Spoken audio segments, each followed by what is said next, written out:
and the Blue Devils have the lead! College football on 99.9 The Fan is brought to you by Wilkinson Chevrolet Cadillac Buick GMC in Sanford and by Amedios.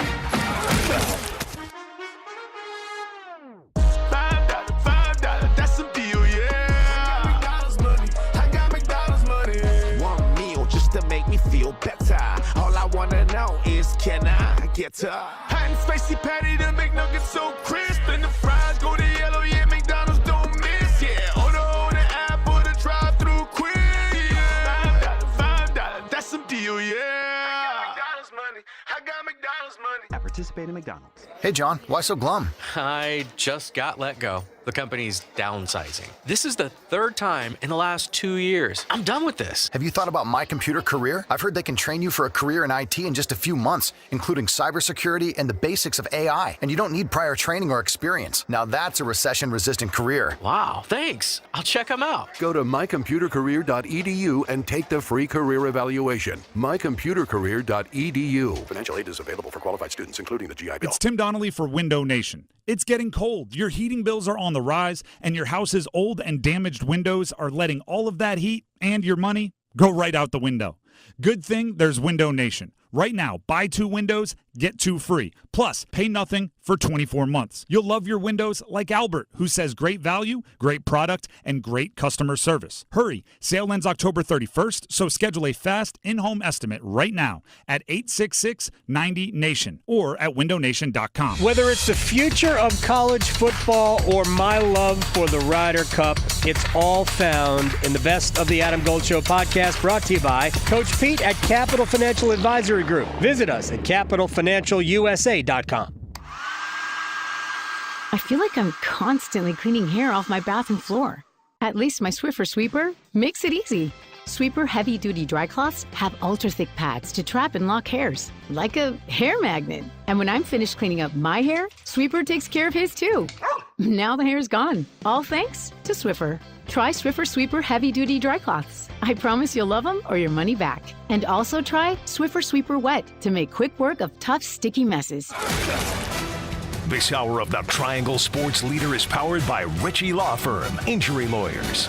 Ritchie Law is on top of it. Go to ritchielaw.com. That's ritchielaw.com. WCMC HD1 Holly Springs. Take us with you on radio, web, app, Alexa, and YouTube. 99.9 The Fan, the Triangle Sports Leader. I'm WRAL meteorologist Elizabeth Gardner. Another Goldilocks afternoon out there. Mostly sunny skies. Highs in the mid-70s. A little breezy, gusting up to around 15 out of the north. Overnight tonight, we dip back into the mid-50s under clear skies. And tomorrow's warmer. We'll see a high of 81. There'll likely be a quick sprinkle in the afternoon with increasing clouds. Weather update brought to you by Newcomb & Company, where your comfort is their business. Visit newcombandcompany.com. 3 o'clock check of your money. Dow Jones currently down 178 points at 42,195. Market update brought to you by the Good Feet Store. Ready to step into a healthy and active lifestyle? Come to the Good Feet Store and experience the difference. Discover how a simple step can lead to a life of pain-free possibilities.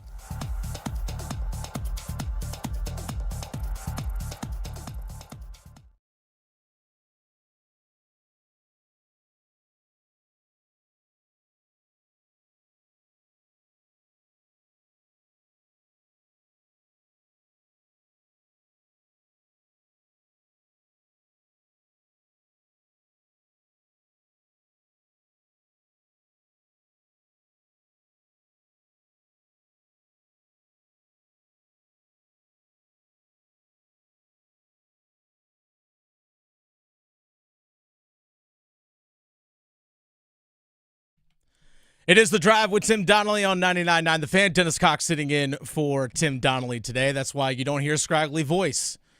That's why you don't have that. Graham Hill producing the show today. By the way, Tim, this was actually a set day that Tim wasn't going to be here. He's attending a wedding in Chicago this weekend, so he's out of town. But yeah, here's the thing. I mean, we just gotta go ahead and call the baby ugly. Oh. As a former college football player, okay, Tim Donnelly should know better than to attend a fall wedding. Well, I mean, it's not his fault. It's not his fault. I'm not going to give him any slack. No, we got to hold Tim Donnelly accountable. Fall weddings during football season.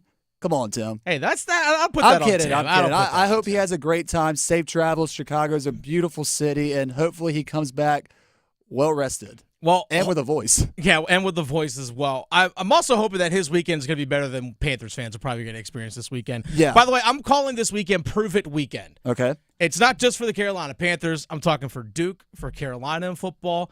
I even touch on the little Canes, which, by the way, nice 4-2 win last night on the road at the Calgary Flames. But tomorrow, it's about college football. But Sunday, Bryce Young, no excuses for you. I had that take at the beginning of the season. Bryce Young, no excuses this year for him. He needs to prove it on Sunday. Bryce Young needs to prove on Sunday that you want it. Bryce has to prove that he actually wants to be the starting quarterback for the Panthers, or just in the NFL, period. He has to prove that as the athlete and the competitor that we all know he was before he got to the NFL. The guy won championships in high school. He was one of the top recruits in the country. Number 1 or number 2, depending on the recruiting service you look at. Number 1 or number 2. Got to Alabama. Won a Heisman Trophy. Why does it feel like he doesn't actually want to take advantage of the opportunity that's presented towards him or to him this coming Sunday? I understand the circumstances aren't ideal in terms of your teammate got into a car accident. By all accounts, Andy Dalton is fine, but he sprained a thumb. Yeah, you get into a car accident where you're gripping a steering wheel. Yeah, those kinds of things can happen, and it did happen to Andy Dalton. Thankfully, nothing else came of it. But this is your chance to prove it. Because last time we saw Bryce Young start was week 2 against the Chargers. I know, I was there. I think, Grim, you were there as well. First 4 drives of that game for the Panthers, 3 and out. And the 5th drive went 2 plays, and he threw an interception. In that game, he didn't attempt to pass more than 10 yards downfield. He missed reads and took sacks as a result of it on multiple occasions. Heck, one of the sacks that he took him out of field goal range early on because the defense actually did something. The defense actually forced a turnover. J.C. Horn had a pick. It's like, oh, the defense did something. And guess what? They had an opportunity. The offense did. And they went backwards because of Bryce. I seriously question. I said this yesterday on the show. I've said it on Panthers Playbook with my co-host Chris Lee, which you can, by the way, check on our 99.9 The Fan YouTube page. Leave comments. We really encourage you all to do that. But I said, the confidence that Bryce Young displays, or I should say the lack of confidence that Bryce Young displays, is the biggest concern for me. Because it seems like he doesn't want to be there. And it seems like because things have not gone his way, it's not like an entitlement or that kind of thing. Well, I'm not getting my way. I'm just going to sit over here and pout. No, it's a lack of confidence in terms of things haven't worked for me. Therefore, I'm going into this shell, and I don't know how to fight my way through it. I don't know how to push my way through it, and that is a major concern. Deontay Johnson, which, by the way, we'll get into Deontay Johnson here in just a little bit, because he's not playing on Sunday, but Deontay Johnson, number 1 wide receiver for the Carolina Panthers, did talk about, hey, Bryce is going to be prepared on Sunday. Still learning, on a daily. So, he going to be prepared, like he always is, and just come in and work, Had a game plan down pat, make sure that everybody know what they're doing out there, So, like I said, when it comes to stuff like that, I'm not really too much worried about that with him. I have no doubt that in the meeting rooms and on the whiteboards and on the film study, that Bryce Young knows his stuff. I have no doubt about that. That was actually one of the big things that was praised about him was his acumen, his brain, his ability to process. So I have no doubt that he understands it in that setting. But the question is, can you get it done? Is it too much to ask for Bryce Young to look like a middle-of-the-pack quarterback on Sunday? Now, I know the offense this past Sunday as a whole, I know Andy Dalton started against the Washington Commanders. That game and the offense as a whole was just a complete and total embarrassment against the Washington Commanders for a multitude of reasons. But the offense overall has been middle of the pack with Andy Dalton. In Dalton's 5 starts, he was averaging 197 yards passing per game. That includes that disaster of a game against the Washington Commanders. In the 4 games before Washington, so the game against the Raiders, the game against the Bengals, the game against the Bears, the game against the Falcons, and those 4, Andy Dalton was averaging 224 yards passing in those 4 games. And the offense scored 20-plus points in 3 of those 4, including 36 against the Raiders. I mean, the offense overall, like I said, middle of the pack. Not great, just okay, fine, but not bottom dwellers. So, yeah, they weren't like the complete steaming pile that many people were claiming it was outside of that game against the Raiders. Like, no, actually, it's been 5 bad quarters from Andy Dalton. The offense had scored 20 points against the Atlanta Falcons, and we're actually moving the ball before Dalton had that horrendous pick against Atlanta when they were down 28-20, and then the wheels fell off, and they never got put back on when they went to Washington. I was at the game, by the way, against the Falcons and the one against the Bengals, and it looked like a middle-of-the-pack offense in those games. But is it really too much to ask for the number 1 overall pick from just a year ago to be what Andy Dalton was last 5 games and be 197 yards? And for the offense to score 20 points? Is that too much to ask? That's literally where we are. That's literally where we are with the former number 1 overall pick. Hey, man, can you look average? We're simply asking for Bryce Young to look average, to look competent. That's the only thing we're really asking for from him. Now, he is going against a Denver defense that is 2nd in sack percentage in the NFL. They know how to get to the quarterback, which, by the way, the Panthers' offensive line is 9th in the NFL in terms of sack percentage allowed. Hey, guess what? Your offensive line is actually really good, Bryce. Now, the Broncos are number 3 overall in the NFL in points allowed per game at just 15.1. They're number 1 in yards attempt allowed passing at 5.9. The best red zone touchdown defense in the entire NFL. Good luck, man. Good luck, Bryce. Now, also the big question is, who's he throwing it to? Himself. At this point. Adam Thielen is still out. He's dealing with a hamstring injury. He's on injured reserve, so he's not coming back even though they opened up his practice window. Not ready to play yet. And Deontay Johnson is out with a rib injury, which, by the way, he suffered the rib injury a week ago in practice. Non-contact rib injury. Interesting. Update on Deontay Johnson from the head coach. Dave Canales is also talking about some of the young wideouts. We weren't able to practice in this week, so I just thought it was best to let that all calm down. The guys that, took the reps during the week, we feel good about the execution and the way that the guys handled it, and so great opportunity for those guys. The hope is just continue to just try to revisit this next week and try to get them back to full speed. I know you were kind of critical of how the young wide receivers played against Washington. Yeah. Do you feel like they had a good bounce back week? They had a fantastic week. They bounced back with intentionality, with a focus that we asked for. They took the challenge. We all talked about it. We told the truth about what it was, and they responded the right way. Big thanks to Mike Kay of the Charlotte Observer. That's where that audio came from. Talking about prove it. All right, Xavier Legette, you're the number 1 pick for this team this year. 32nd overall, first round. Chance for yourself to prove it. Hey, I could be a go-to target. Jalen Coker, continue to prove that you belong in this league after being an undrafted rookie as a wide receiver out of Holy Cross. Which, by the way, he's looked pretty good so far in the limited time he's been able to play. Actually jumped Jonathan Mingo in terms of number of snaps. Speaking of Jonathan Mingo, hey, young man, why don't you prove that you belong in this league? You were a 2nd-round pick last year out of Ole Miss, 38th overall, if I remember correctly. Prove it. Prove that you belong. Prove that you should be out there in the field. That's on you guys. That's what I say. Prove it weekend. It's not just Bryce. So Drive with Tim Donnelly here on 99.9 The Fan. By the way, coming up at 3:30, we are going to take your first touchdown scorer competition. We have a 99.9 The Fan prize pack we'll send you away. If you correctly predict the first touchdown score for the Carolina Panthers this Sunday and in what quarter that will take place.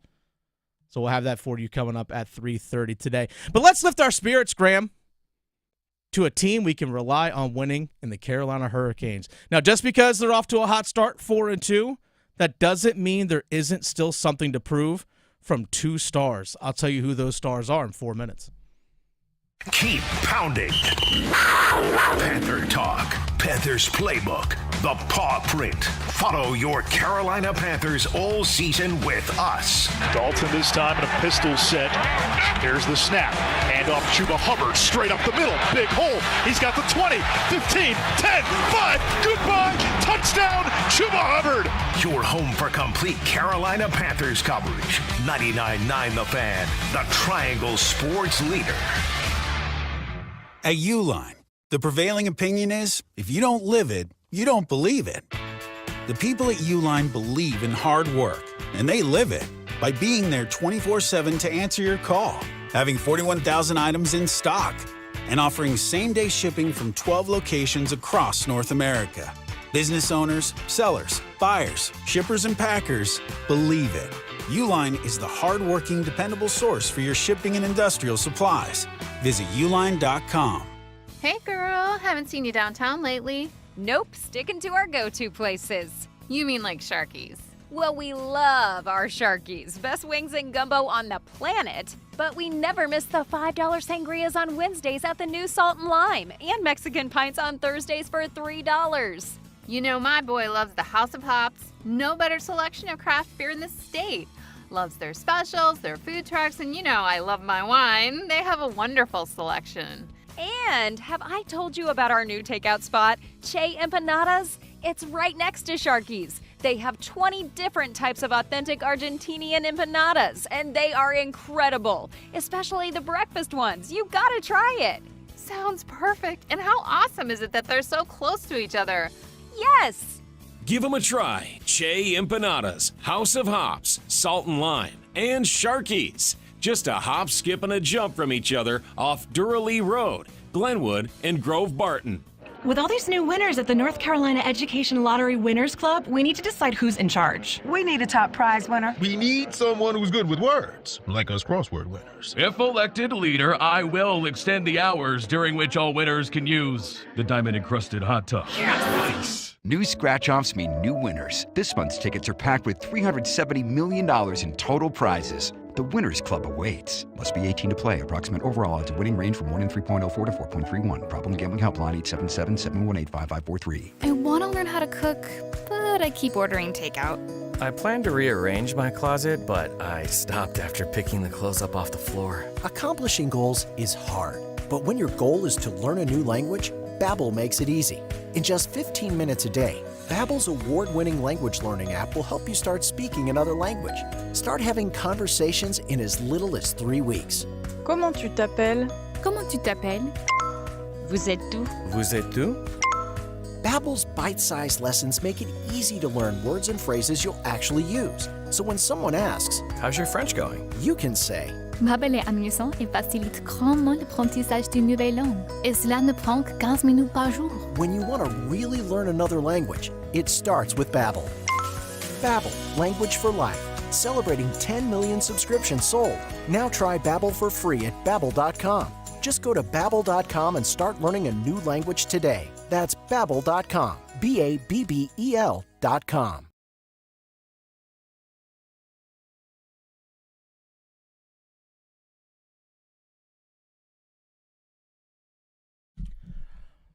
Hope everyone was well caffeinated last night as the Carolina Hurricanes got a nice 4-2 win on the road against the Calgary Flames, which, by the way, the Calgary Flames were unbeaten, at least in regulation. They were 5-0-1 on the year before last night. Make that 5-1-1. The Canes, the one behind the 1 and 5-1-1. Well, never mind. Try to pull a Paul Heyman. That's Graham Hill producing the show. Dennis Cox sitting in for Tim Donnelly today. Now, speaking of last night, and this is by the way, I say prove it weekend for sports here in the state of North Carolina. Prove it weekend. And you think like, well, Dennis, the Canes won last night 4-2. Like we saw another Martin Natchez goal. We saw another Seth Jarvis goal. We saw the power play score again. We saw Jack Roslovic get his third goal in 6 games. We saw Eric Robinson get his first goal. Heck, we saw a great performance by Pyotr Kochetkov. What are you talking about? Prove it. Don't worry. I'll tell you here in a second. But let's call it what it is, though. Canes are a good hockey team. I know there are a lot of questions going into the season about the Carolina Hurricanes because obviously Jake Gensel no longer with the team. Brady Shea, Brett Pesce, those guys no longer with the team. A lot of different guys that were here last year, gone. No Steph Nason as well. These guys are gone. A lot of production left. No Teuvo Teravainen.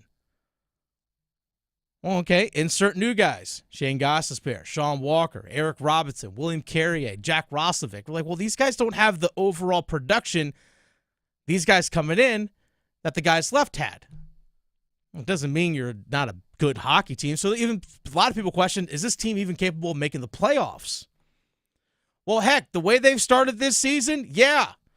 I hope that answered that question. By the way, the additions that were brought in, the guys that I mentioned, Eric Robinson, his size, his speed, and he's shown he has ability to help create offense, fits in perfectly to what Rob Brind'Amour does.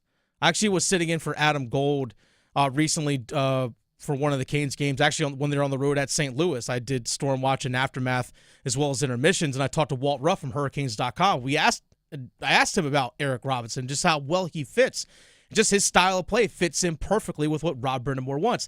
His size, his speed, the physicality in which he plays with. I know he's listed at like 6'2", 200. Having stood next to that guy in the locker room, pretty sure he's bigger than 200. Like, the dude's built like a house in a good way. Robinson has been good. And he's obviously moved up the lineup. He actually played on the second line with Jesperi Kotkaniemi and Martin Necas. By the way, speaking of Martin Necas, remember that goal he scored against Edmonton where he went to the front of the net, had a nice little redirect? Who dropped that dime to him? It was Eric Robinson. Now, I'm not going to sit here and tell you that Eric Robinson's going to be like a 50-point guy. That's not my point. What I'm saying is he fits perfectly. Same with William Carrier. Fits perfectly into the bottom six. Plays heavy, great skater, size. Roslovic, great speed. Really good skill, and he has a chance to play with the big boys for the team. He's playing alongside Aho and Svech. He has 3 goals in 6 games. Shane Gostisbehere has been awesome. We've seen him here before, and he's doing it again. Sean Walker, his impact goes beyond the stat sheet in terms of keeping pucks in the zone, taking away space from guys in the neutral zone, though you do want to see him crack the stat sheet a little bit more. You want to see a little bit more crooked numbers when you look at points from him. I think he's going to get there.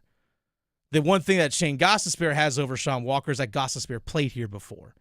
Walker's learning it new on his own. It just takes a little time. We saw Orlov take time. We saw Brent Burns take time. When we talk about prove it for these guys, there's a couple of star players that I'm looking at specifically.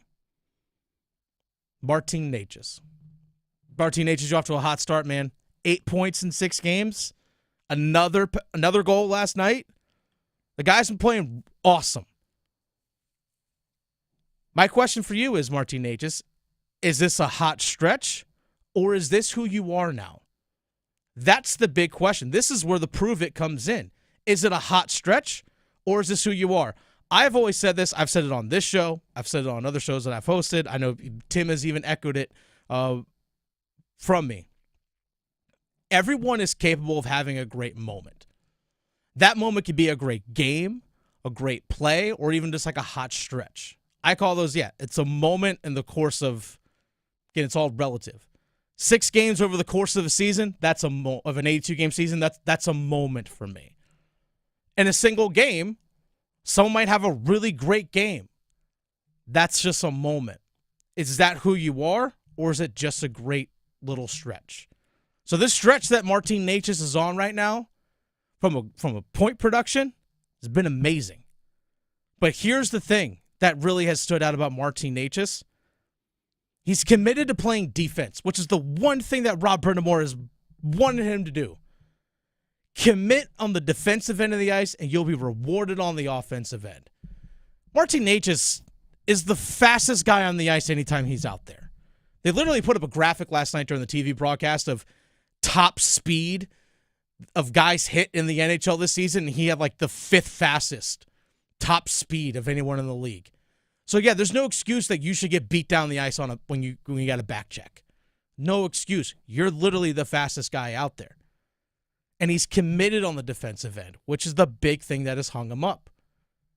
That's the reason why he's been moved down to the lineup in the past. Gosh, there were stretches last season where he was put on the 4th line. Is this who you are now? Or is it just a good moment? I hope it's the former, not the latter. I hope this is who he is now, because guess what? After this season, he's he's eligible for a contract extension again after this year.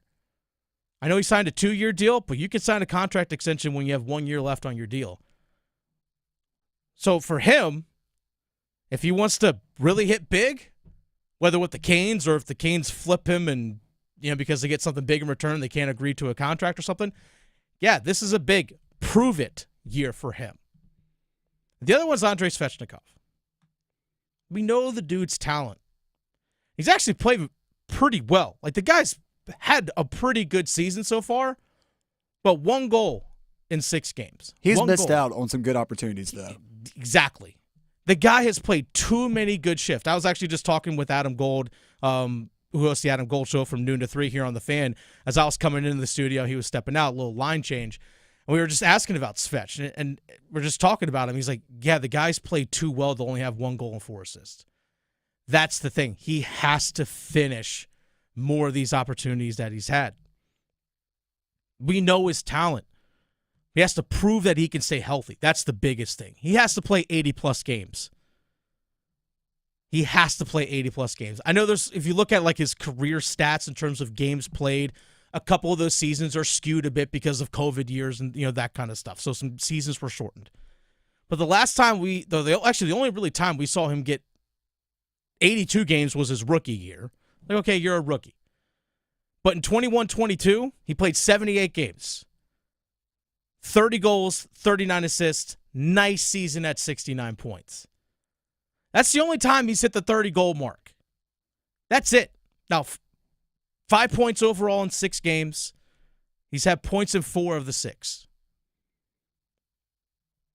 You have to be more consistent. You have to be the superstar that we all see in you. Now, I also wonder as well that this offseason, he actually had the opportunity to train as opposed to rehab. I wonder if he's also feeling that pressure himself a little bit in terms of, I need to stay healthy. I need to be the guy. I have to be the one that scores. I have to be the one that's in the stat sheet every single night. I wonder if he's feeling that pressure. Maybe he's gripping the stick a little bit too tight. But the guy keeps putting together great shift after great shift after great shift, but the production hasn't quite matched that yet. So yes, Svech, you're the number 2 overall pick. Prove that you can do this, that you could be a point-per-game guy. Not near a point-per-game guy, but a point-per-game guy. We know what we're going to get with Aho. Jarvis scored again yesterday, which he's kind of patenting this high-slot spinner Rooney like Booker T, putting one in the top corner and scoring. But Svech, Natchez, 2 stars that got to continue to prove it. And I'll also throw in one young guy too, Jackson Blake. You scored 2 goals in the first 3 games this season. Continue to prove that you belong by playing the game the right way. I know he had the least amount of ice time yesterday for the Carolina Hurricanes. Sometimes that's a matchup thing on the road because you're not able to actually get the lines out there that you want and get the matchups that you want. So sometimes Rob Brindamore is going to lean on his top guys more on the road. Continue to stay the course, young man. Keep doing what got you there. This is The Drive with Tim Donnelly. Dennis Cox sitting in for Tim here on 99.9 The Fan. Graham Hill producing the show. On the other side, we are going to get your first touchdown score predictions for the Carolina Panthers as they take on the Denver Broncos in Denver this coming Sunday. So we're going to get that here coming up here in just a little bit. Don't worry, I'll put the call out here at 3:30. But one football coach in the Triangle needs to prove he has gotten things under control, while another needs to prove that the praise is deserved. Next on The Fan.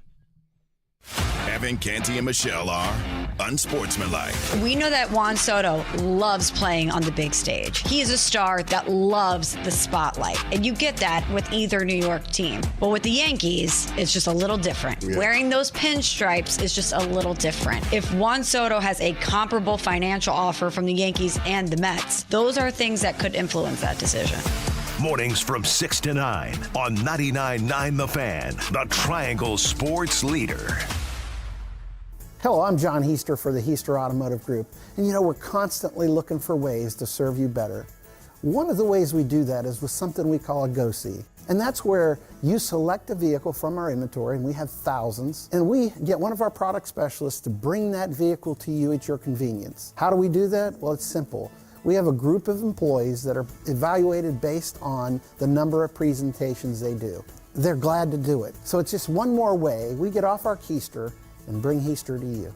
Breaking news, and this one is almost unbelievable. Yeah, it's all about new customers at Bet365 because they get $200 in bonus bets when they bet $5. And even better, bonus bets can be used on the spread, totals, and player props. There you have it. Bet $5 to get $200 in bonus bets. And see why. It's never ordinary at Bet365. Gambling problem? Call 1-877-718-5543 or visit morethanagame.nc.gov. Terms and conditions apply. Morning people wake up for peace and quiet. McDonald's breakfast people, we wake up for the sweet rush of getting that warm, delicious breakfast right before it ends. Enjoy a savory sausage McMuffin with a fluffy egg for only $2.50. Be a McDonald's breakfast person. Get the most important deal of the day right after you wake up. Price and participation may vary, cannot be combined with any other offer or combo meal. Ba-da-ba-ba-ba. Everywhere you look, things are getting more expensive. So at Consumer Cellular, we're lowering the price for those 50 and up. Now you can get unlimited talk, text, and data for $30 a line when you buy two. That's just $60 a month for 2 unlimited lines. So if you're 50 and up, make the switch and save. Come on, you've earned this. Call 1-888-FREEDOM or visit consumercellular.com today. Requires 2 lines of service, age validation, and credit approval, subject to system and area limits, taxes, and other fees apply. Prescriptions require an online consultation with a healthcare provider who will determine if appropriate. Restrictions apply. See website for details and important safety information. Subscription required. Price varies based on product and subscription plan. Hi, I'm Dr. Peter Stahl, board-certified urologist and senior vice president of men's sexual health at HIMSS. I've helped many guys with ED in my 12 years of practice. But now you can get world-class care for ED 100% online by going to hims.com. So what are you waiting for? To start your free online visit and find ED treatment at up to 95% off brand name prices, go to hims.com/joy. Military veterans and active duty service members, you could become a certified cyber warrior with just 12 weeks of training at My Computer Career. Cybersecurity specialists are in high demand, and IT pros with these skills often enjoy abundant opportunity and a great lifestyle. Protect our people, liberty, and treasured institutions from cyber threats. GI Bill, SkillBridge, and other VA benefits are available to those who qualify. Learn more at mycomputercareer.edu/CWP. That's mycomputercareer.edu/CWP. You go into your shower feeling, but as soon as you reach for the Irish Spring, your day immediately gets better. That crisp, fresh, unmistakable Irish Spring scent zings your brain and awakens your senses. So when you finally emerge from the shower, 37 minutes later, because you pay the water bill so you can stay in there as long as you want, you're ready to take on the day. And smell great doing it. Irish Spring Body Wash and Bar Soap. Fresh, green, Irish. Shop now at Walmart. This hour of The Drive is brought to you by Train Heating and Cooling Systems. Train Heating and Cooling Systems are engineered to keep up with you. We run together. Visit traininfo.com to find your local independent train dealer and learn more. It's hard to stop a train.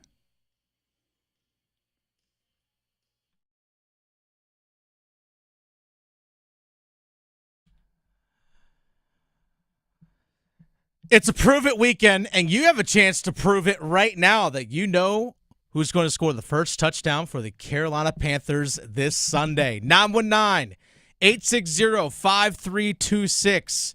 919-860-5326. We're going to take 3 contestants. You tell us who's going to score the first touchdown for the Carolina Panthers this coming Sunday and in what quarter. The winner, if you get it right, winner gets a prize pack from 99.9 The Fan. So 919-860-5326. Call in right now for your chance to win a prize pack. Again, you have to get it correct. Who scores the first touchdown and in what quarter? By the way, if you can't call in right now, you don't get through, you can still tweet at us at 999 The Fan, or tweet at me directly. Dennis Cox sitting in for Tim Donnelly today here on The Drive. Tweet at me at The Fan Rookie. There's also our 999 The Fan YouTube page. Go there. This show streams live, all 3 hours, live on video. You can interact with us there. You can leave comments in the chat, which a lot of people are actually talking about the Carolina Hurricanes and that win last night. Actually, Clinton, by the way, on our YouTube chat said Jarvis was going to score in the first with a shot into the top corner. He has bragging rights. So good on him. But you can actually have a chance to win something right now. 919-860-5326.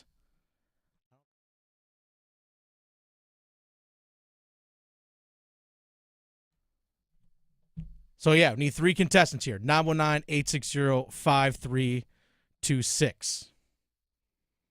You know, I was actually looking at the game by the way, real fast. The Carolina Panthers on Sunday are going to be without Deontay Johnson. He's out, rib injury. Adam Thielen still not yet able to return because he's dealing with a hamstring injury that he suffered at the very end of the first half of the game against the Raiders a few weeks ago. He was returned to practice a little bit this week, but he's not playing.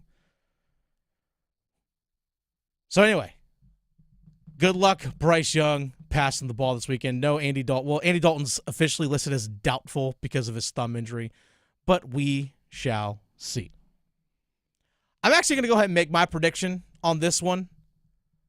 I think the Panthers are going to get off to a really rough start in the first half. I'm going to go Chuba Hubbard in the third quarter. That's my prediction, Graham. Chuba Hubbard in the third quarter. That's my prediction, is the first touchdown for the Carolina Panthers. That's mine. I think I'm going to have to go with, and this is going to sound jokingly, but at the same time, he doesn't really have a lot of people to throw to, so I'm going to say Bryce Young rushing touchdown. Oh, hey, he's going to do it himself. He did have a rushing touchdown week 1 against the New Orleans Saints, the only touchdown that the Panthers scored. Let's go to Matt from Clayton. All right, Matt, who do you think for the Panthers scores first on Sunday and in what quarter? This is actually Patrick from Garner. Oh. I agree. It's going to be Hubbard in the third. Hubbard in the third. All right, so Patrick's stealing my thunder here. All right. You took mine. Yeah, I know. I said it first, Patrick. I said it first. All right, awesome. All right, now let's go to Matt from Clayton. Matt from Clayton, who do you got as your first touchdown scorer on Sunday and in what quarter for the Carolina Panthers? Man, I really wanted to call in and say no touchdown, but I felt like that was the equivalent of betting $1 on The Price is Right. So I'm going to go garbage time touchdown, Jatavian Sanders, fourth quarter. We're going to be down by probably 20-plus points. I don't even know if Bryce Young will be in or if it'll be Jake Plummer throwing it to him, but it'll be a garbage time touchdown. It'll be the only touchdown of the entire game. It'll probably be with 5 minutes left to go in the game. Okay. I love the specificity on this. Going to be down by 20-plus. Probably going to be Jack Plummer going to be playing for Bryce because Bryce is going to get – wow, imagine if Bryce gets benched on Sunday. And it's going to go to J.T. Sanders. I mean, Jatavian Sanders' first touchdown of his career. So you know what? I hope that happens, that he gets his first touchdown of his career. All right, let's go to Leo from Hillsborough. All right, Leo, who is the first touchdown scorer for the Panthers this Sunday and in what quarter?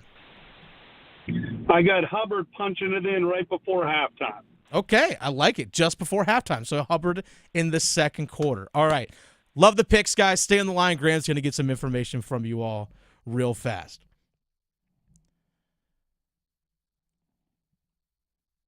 You know, there's a lot to prove for the Carolina Panthers this weekend, but there's also a lot to prove from a couple college teams here in the Triangle this coming weekend on the gridiron. We're going to start with North Carolina. UNC on the road up in Charlottesville taking on UVA. That's a noon kick. Oldest rivalry in the South. Two things that UNC needs to prove. One, coming off the bye week, show that you've eliminated the noise, Mac Brown. Mac Brown, show that you have eliminated the noise. You've quieted the noise. It felt like so much early on this year was chaos. Quarterback competitions. Is it Max Johnson? Is it Connor Harrell? Then Max gets hurt. Then it's Connor Harrell. We got to figure things out for Harrell. Actually, you know what? Let's go ahead and throw Jacoby Criswell in there and then kind of flip-flop back and forth. Actually, now we're going to go with Jacoby Criswell as our QB. Oh, then you get 70 hung on you against James Madison. And then the loss to Georgia Tech, where they rushed for nearly 350 yards on you. It just felt like there's nothing but chaos. You started off the year 3-0, but you've lost 4 straight. Have you quieted the noise? Have you steered the ship in the right direction, Mac Brown? You got to go on the road to UVA, who's 4-3 this season, they're trying to get things back up there correct in Charlottesville.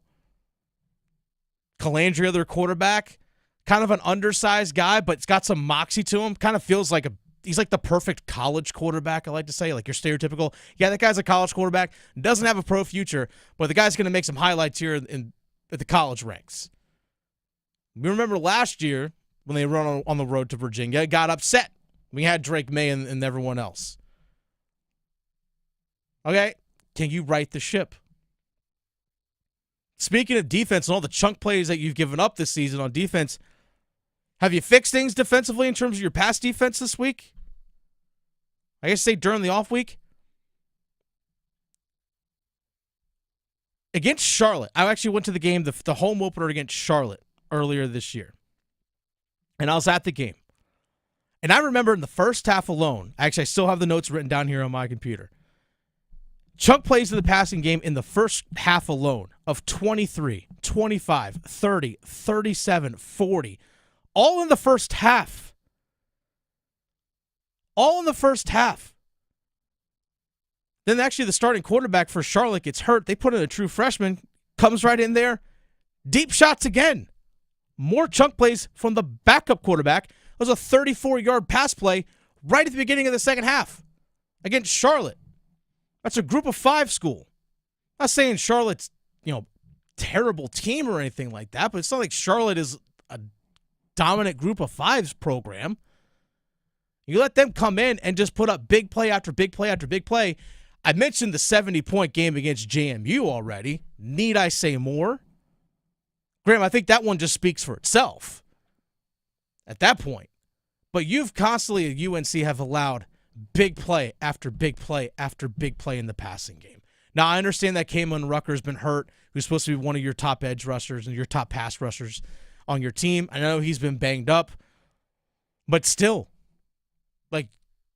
have you fixed something on defense to not continue to give up all the yards that they have? And then also, like I mentioned against Georgia Tech, they ran for nearly 350 yards against you. And in Georgia Tech, that beat you at home when their starting quarterback, Haynes King, got hurt. Have you at least gotten to close to average defensively? I love their offense. I actually really do like UNC's offense quite a bit. I know Bryson Nesbitt is not playing the tight end. He's hurt, but Copenhagen's still a really good tight end. I like the speed that McCullum brings. And there's that guy, Omari Hampton. Need I say more about him? He's just one of the best running backs in the entire country. Need I say more? So yeah, Mac Brown, have you quieted the noise around your program? And have you tightened things up defensively? I think Jacoby Criswell actually has played pretty well. He really has settled in as a starting quarterback. Speaking of quarterbacks, let's actually go right down the road to Duke. Talk about 2 things to prove. Malik Murphy. Let's see if you're the passer that we saw early on in the season. Now, early on in the season, they did not have much of a running game at all. It was basically Malik Murphy, deep shot to Jordan Moore, and that's how we're picking up chunk yards on offense, and that was really about it. That's it. That's all it was. They really had no running game. They had no running game against Elon. Now, then Star Thomas has come in.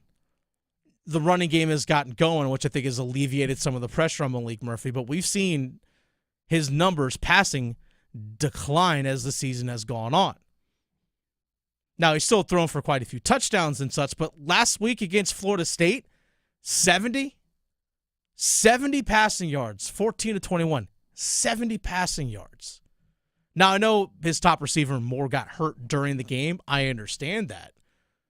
But you have to try and develop some chemistry with some other guys real quick and be accurate and willing to take some chances with some of these other guys. So the passing game, Malik Murphy, former 4-star quarterback, if I remember correctly, Graham, transferred up from Texas. He was either a 4 or 5-star recruit, one of the two. I mean, he came from the SEC, so that gives him as much notoriety as you need right there. Well, he was Big 10 Big 12 last year, but I get what you're saying. Yeah, Big 12 last year. But last year for Texas, a Texas team that went to the college football playoff, he actually started a couple games because Quinn Ewers got hurt, kept the machine rolling. Now, a couple weeks ago against Georgia Tech, that's the only time that he started a game where his team lost.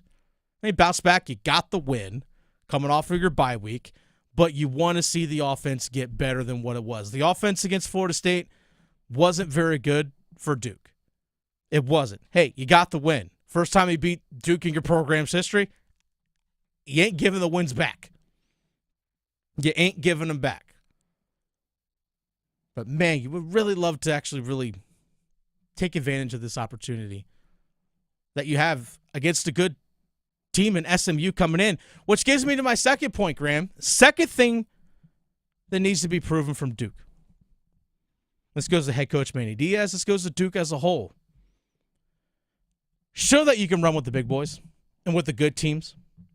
And not only just run with them, but that you are a good one. You know what your record is? Your record is 6-1. But this is your toughest test now of the year. Number 22 SMU coming into Wallace Wade Stadium at Duke, 8 o'clock game. Graham, you and I will both be there. Yes. I can't wait to see this game up close and personal. It's my first time seeing the Blue Devils in person this season. This season? Likewise. And I'm not trying to take anything away from their record, but you bring up 6-1. Mm-hmm. I forget what their record is currently in the ACC. I know they've only lost one game. Yep. But that one loss came to Georgia Tech, mm-hmm. who is the only team left on their record with a winning season. Well, second. I'll actually get into that right here. Duke has wins against Elon, which is an FCS school. They beat Northwestern on the road. Northwestern's 3-4, 1-3 overall in the Big Ten. But hey, you beat a Big Ten team on the road, even if it's just an okay one. You beat UConn, who's 4-3. All right, that's a good win. Middle Tennessee State, 2-6 on the year. They're a 2-6 Group of 5 school. You beat North Carolina, who we just talked about a little bit ago, who's on a 4-game slide. You beat them by 1 point at home. I know it's a rivalry game, but you're still 3-4 team. And then you beat Florida State, who's 1-6, and is having a complete disaster of a season.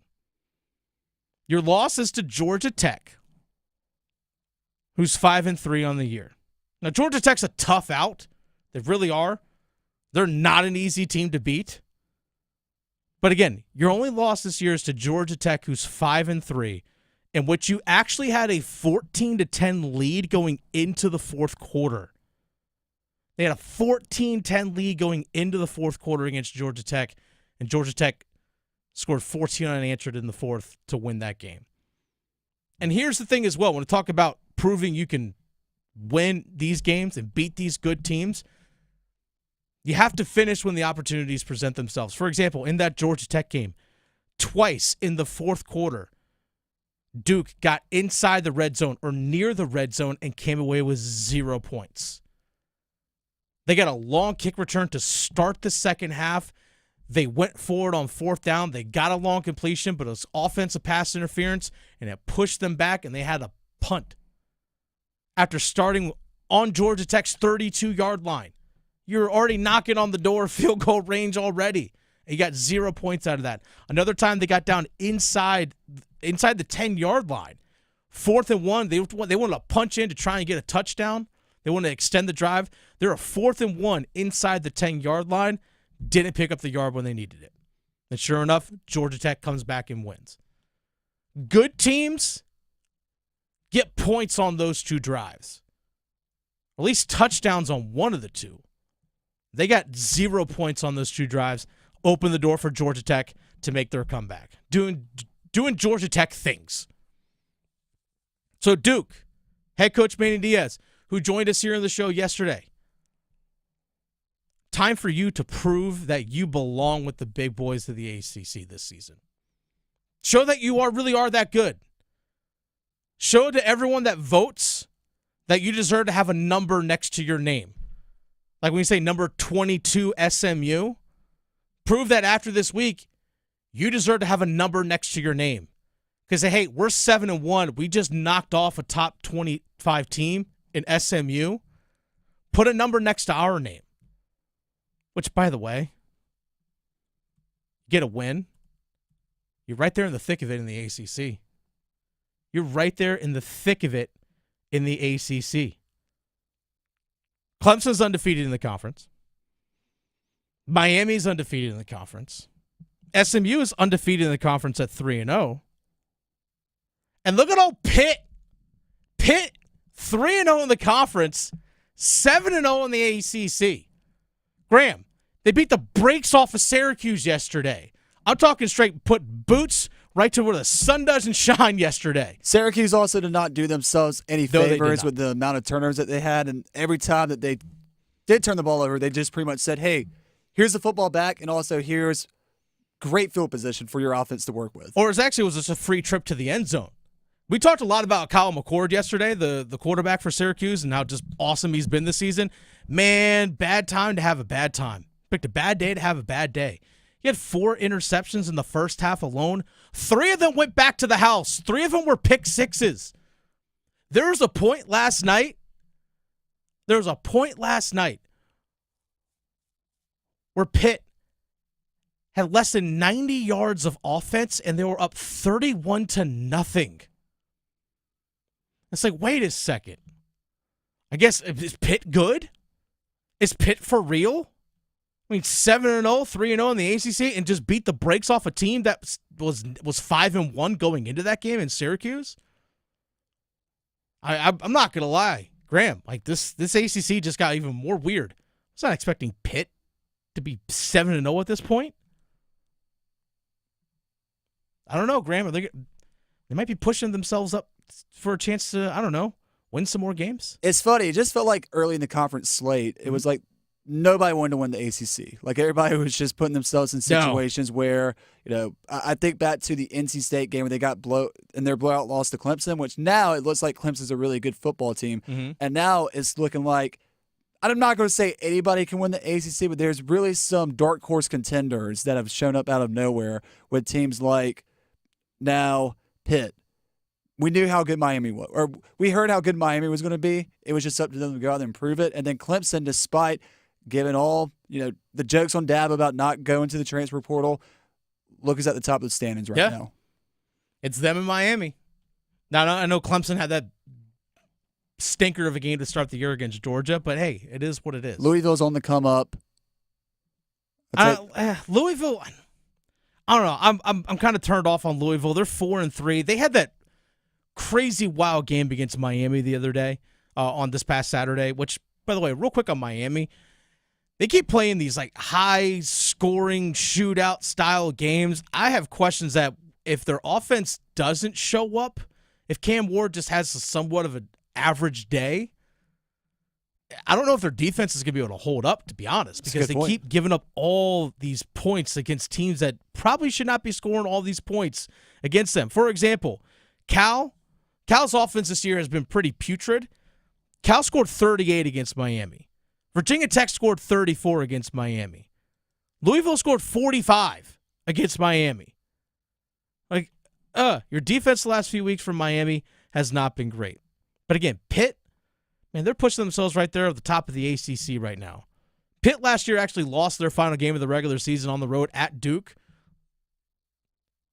30-19, which actually Grayson Loftus actually played in, was the starting quarterback for Duke in that one because it was the final game of the regular season. But Pitt this season, they beat West Virginia, the backyard brawl.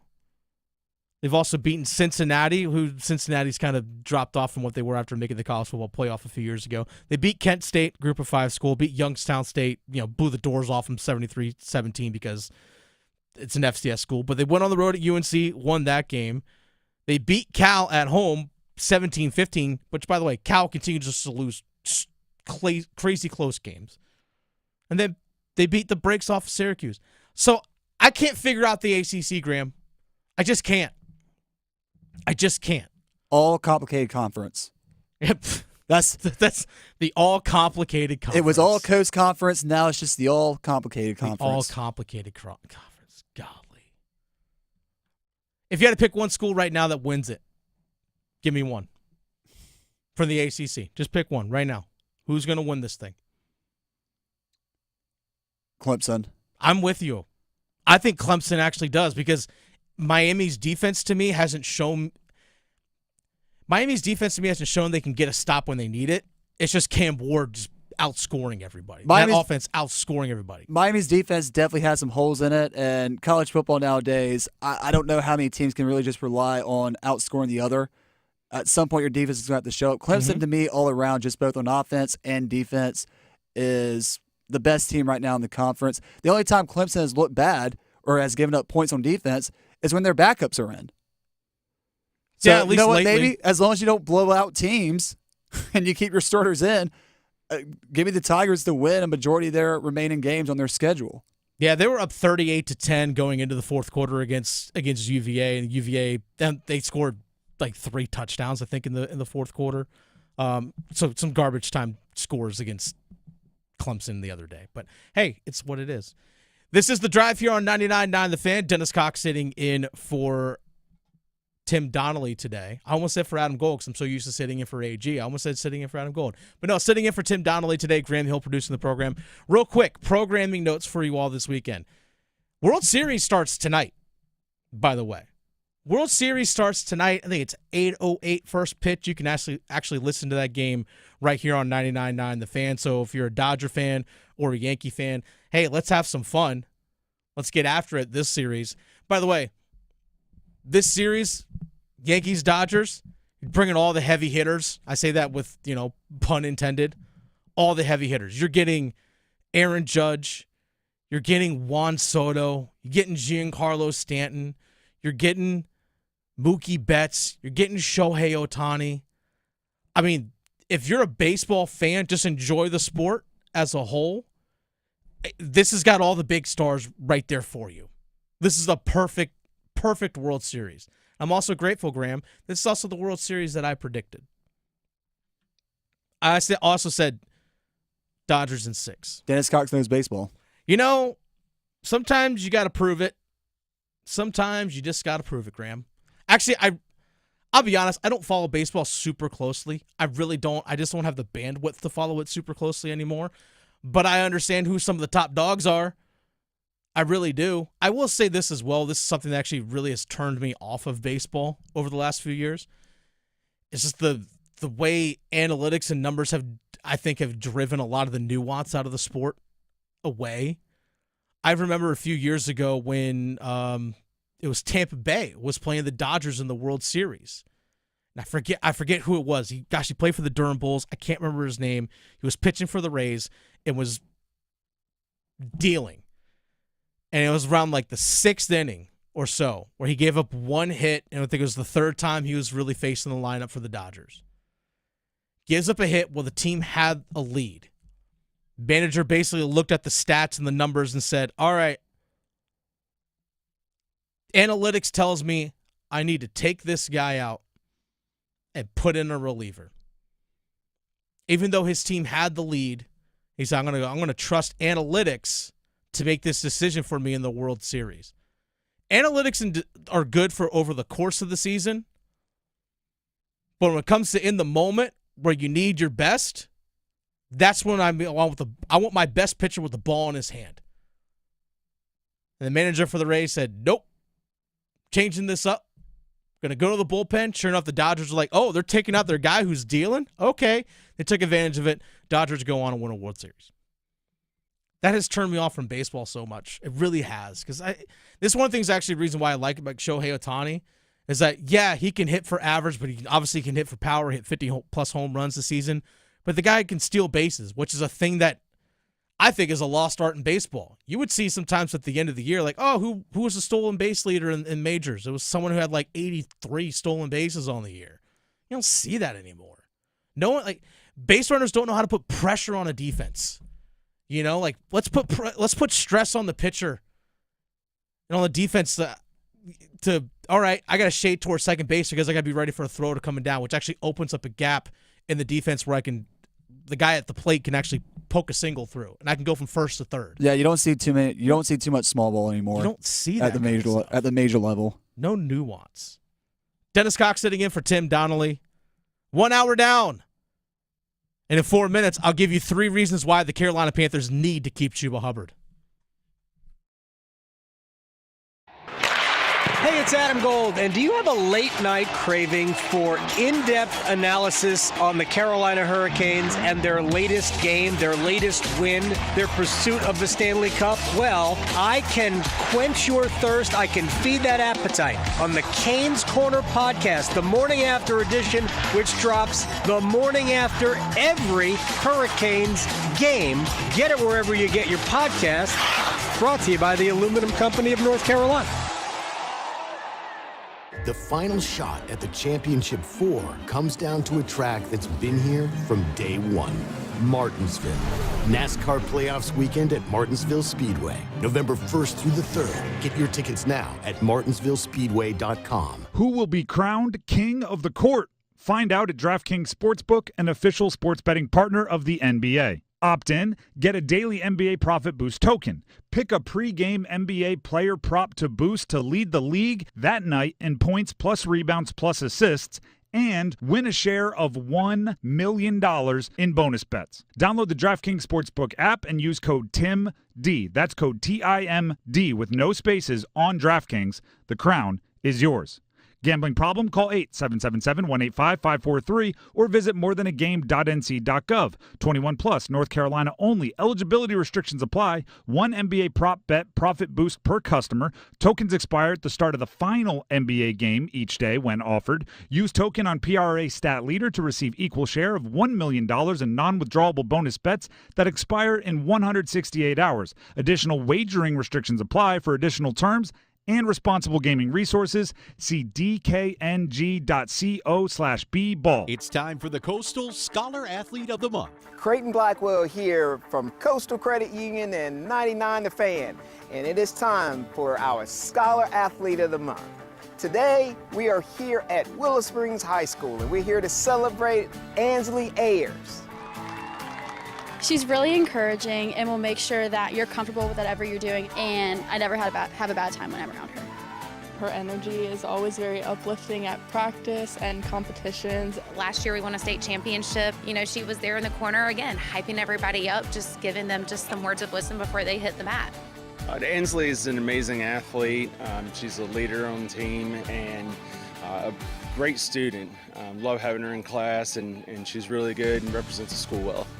I'm really happy to represent Willow Spring. Both my parents have been there for me since day one, and my sisters too. They've always been supporting me, and I couldn't have done it without them. And my teammates are always just constantly bringing up my attitude and helping me stay positive through everything, no matter how busy or stressful it can get. Congratulations, Ansley.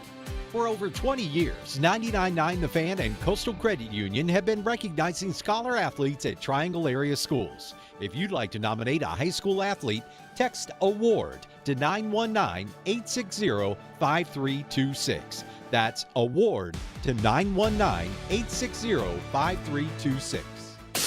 This hour of the Triangle Sports Leader is powered by Ritchie Law Firm, injury lawyers. Ritchie Law is on top of it. Go to ritchielaw.com. That's ritchielaw.com. They score! WCMC HD1 Holly Springs. Take us with you on radio, web, app, Alexa, and YouTube. 99.9 The Fan, the Triangle Sports Leader.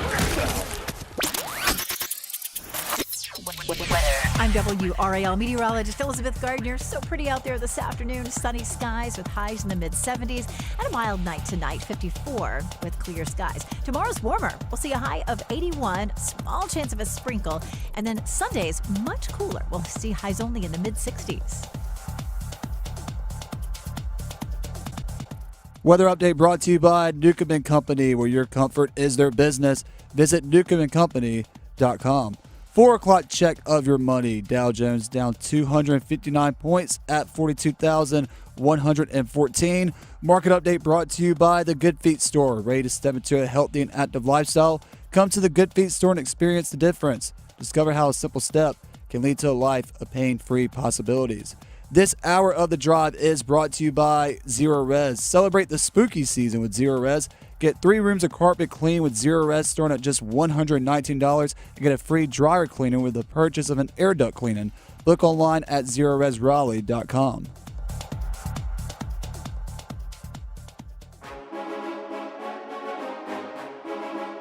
Let's move the chains. Time for football at 4. I'm going to give you 3 reasons why the Carolina Panthers need to keep Chuba Hubbard. By the way, Dennis Cox sitting in for Tim Donnelly today here on The Drive on 99.9 The Fan. Graham Hill producing the show today. Panthers are on the road at the Denver Broncos this Sunday, and with Bryce Young starting, no Deontay Johnson playing, I really hope that Dave Canales leans on the run game. Obviously, we've been clamoring for that for weeks now.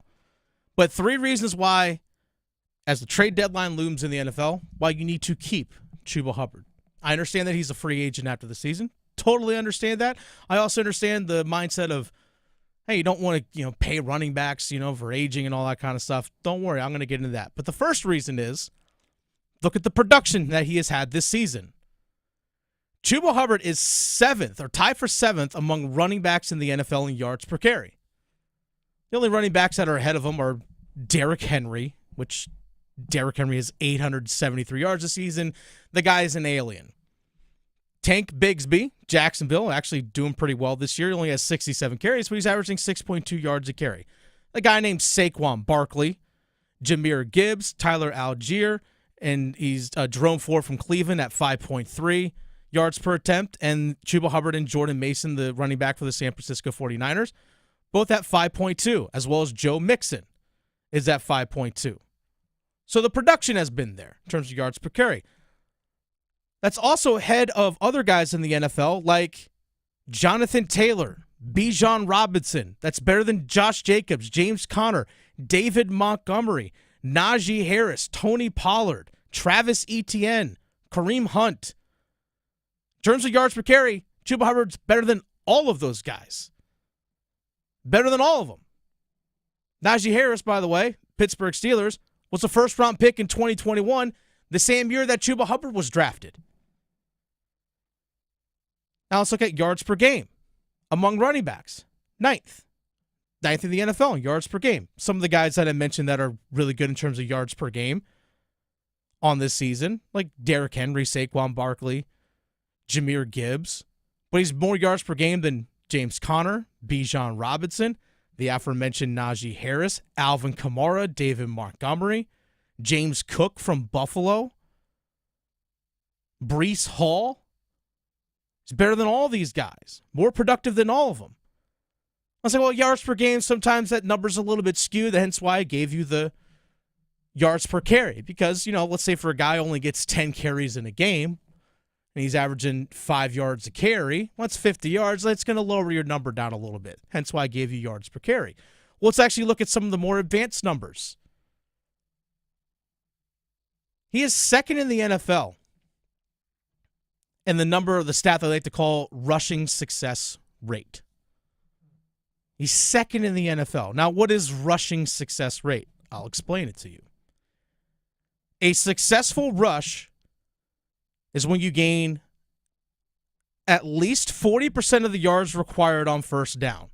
So, for example, first and 10, 40% of 10 is 4 yards. So a successful run will be 4 or more yards on first down on a first and 10. 60% of the yards required on second down. So let's say it's 2nd and 6. You're looking at 4 or more yards on 2nd and 6. And then getting 100% of the yards required on 3rd down or 4th down. So that is what is considered a successful rush. He has the 2nd best success rate rushing in the entire NFL at 62.1%. The only one that's better is Kareem Hunt, who's played 3 games for the Kansas City Chiefs, who's kind of was out of football sort of-ish, but Chiefs have a great offensive line. And also they just happen to have a quarterback by the name of Patrick Mahomes that you have to worry about, dicing you up on every single play. But that success rate, better than Jahmyr Gibbs, who was a first-round pick last year. Better than Bijan Robinson, who was a first-round pick last year. David Montgomery, who got paid a good amount of money just a year ago. Better than Najee Harris, who was a first-round pick of the same year that Chuba Hubbard was drafted. So the production has been there. So that's reason number 1. I understand that he's not the best pass-catching running back in the NFL. I understand that. I'm not going to try and discount that, but in terms of what he is asked to do in terms of running the ball, pretty darn good at it. Oh, also, by the way, he's 6th in the NFL in first downs picked up rushing. 6th. So, yeah, he's been one of the best runners in the entire game. Second thing I'd like to point out. So that's number 1, production. Second thing I'd like to point out. A lot of people will say, well, because you drafted Jonathan Brooks, you should not keep Chuba Hubbard.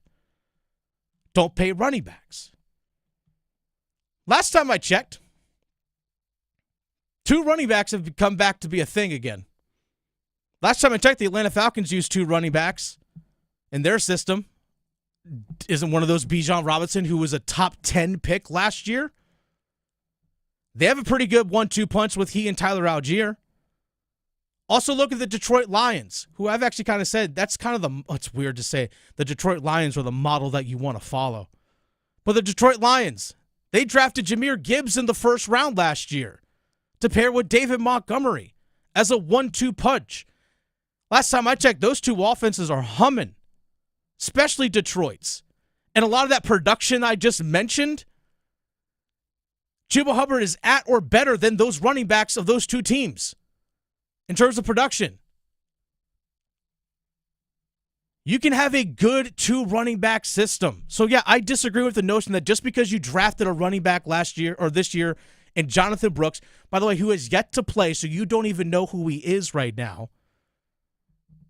Just because you drafted a running back in the second round doesn't mean you still can't have another really good one that you could pair together with. There's no guarantee a draft pick, by the way, is going to work out. Some people say, we'll just draft another running back.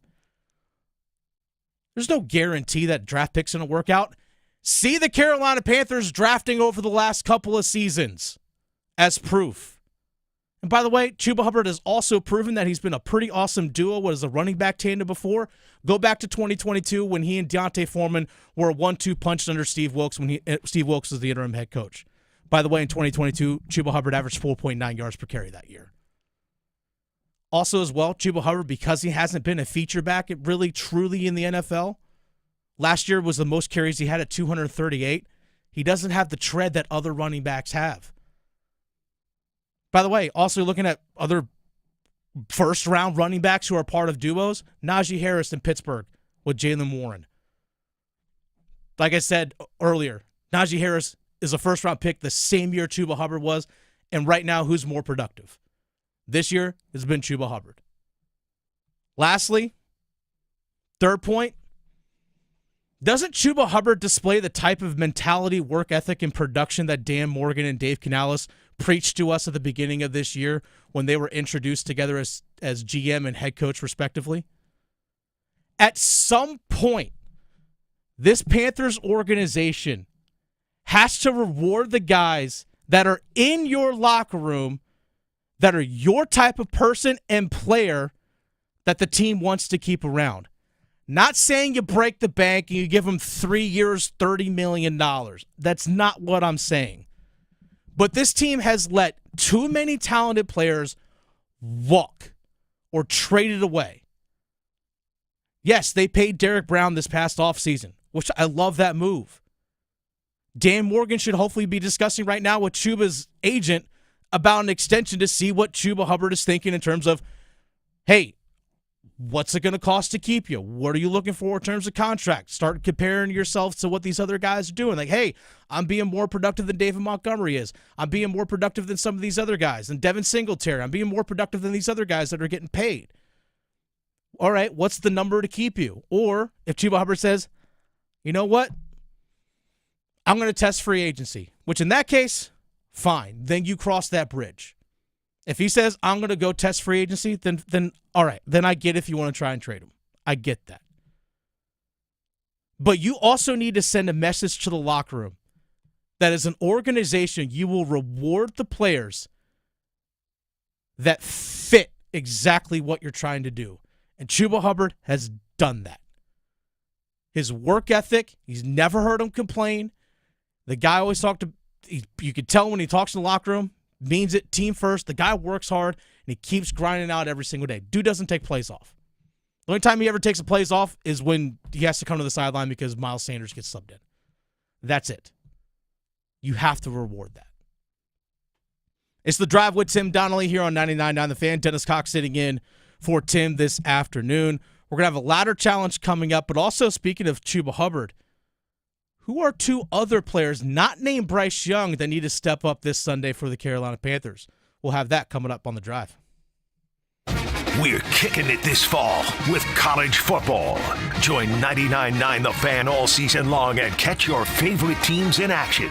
The ACC, the SEC, and every conference that matters. You'll find the best matchups here. Jordan Moore delivers, and the Blue Devils have the lead. College football on 99.9 The Fan is brought to you by Wilkinson Chevrolet Cadillac Buick GMC in Sanford and by Amedios. It's bow time. It's not just football season. It's tailgate season. And that includes every kind of football, whether it's got goalkeepers or goalposts. The kick is good! Because it doesn't matter where or how you tailgate. When you've got crispy chicken and fluffy buttermilk biscuits from Bojangles, your tailgate is better than great. It's legendary. Head to Bojangles and order your tailgate box with boldly seasoned chicken, fixins, biscuits, and legendary iced tea today. It's bow time. Planning a tailgate? Then it's bow time. Bojangles has everything you need for the perfect tailgate, no matter how many fans you're trying to feed. There's the original tailgate, the super tailgate, and for a really big crowd, the jumbo tailgate special. And if you like your chicken off the bone, choose the Supreme's tailgate special that includes 12 perfectly seasoned tenderloin fillets. So grab the tickets, get that Bojangles tailgate special, and go. It's bow time. Your new Total Wine & More in Apex has the largest selection of wines and beers, plus totally low prices and friendly service from our helpful guides. With over 8,000 wines and 2,500 beers, you're sure to find your favorites and something new. You can even order delivery, in-store, or curbside pickup. Find what you love what you find, only at Total Wine & More. Now open in Apex at Beaver Creek Crossings, next to TJ Maxx. Drink responsibly. B21. Here's Megan with Parkway Sleep Centers. Are sleepless nights affecting your life? Parkway Sleep Health Centers can help. We've treated sleep disorders in the Triangle and beyond for over 20 years. We offer sleep studies, office visits, CPAP machines, supplies, and more. And our streamlined process allows us to see you sooner and usually saves hundreds of dollars. End sleep problems. Live your best life. Experience the Parkway Sleep difference. Visit parkwaysleep.com and start your journey to better sleep today. Parkway Sleep Health Centers. Sound sleep. Sound health. When you're hiring for your business, ZipRecruiter's powerful matching technology makes finding qualified candidates for your job easy. This made us wonder, what if the rest of the world was as easy as ZipRecruiter? Math problems wouldn't be so problematic. K equals 42. Escape rooms? Elementary. And summiting Everest would be a walk in the park.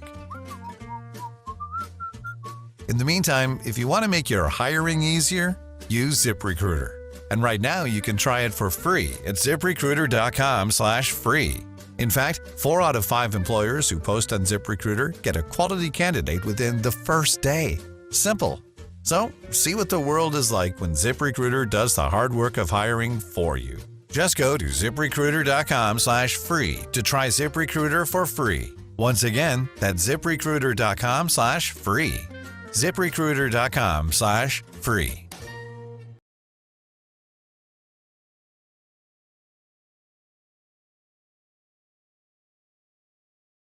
I want to believe in the Panthers, but they haven't given me much to believe in, or any of us to believe in for the Carolina Panthers. if there's a Panthers team that you actually want to believe in, look at either the Pitt Panthers or the Florida Panthers, but not the Carolina Panthers.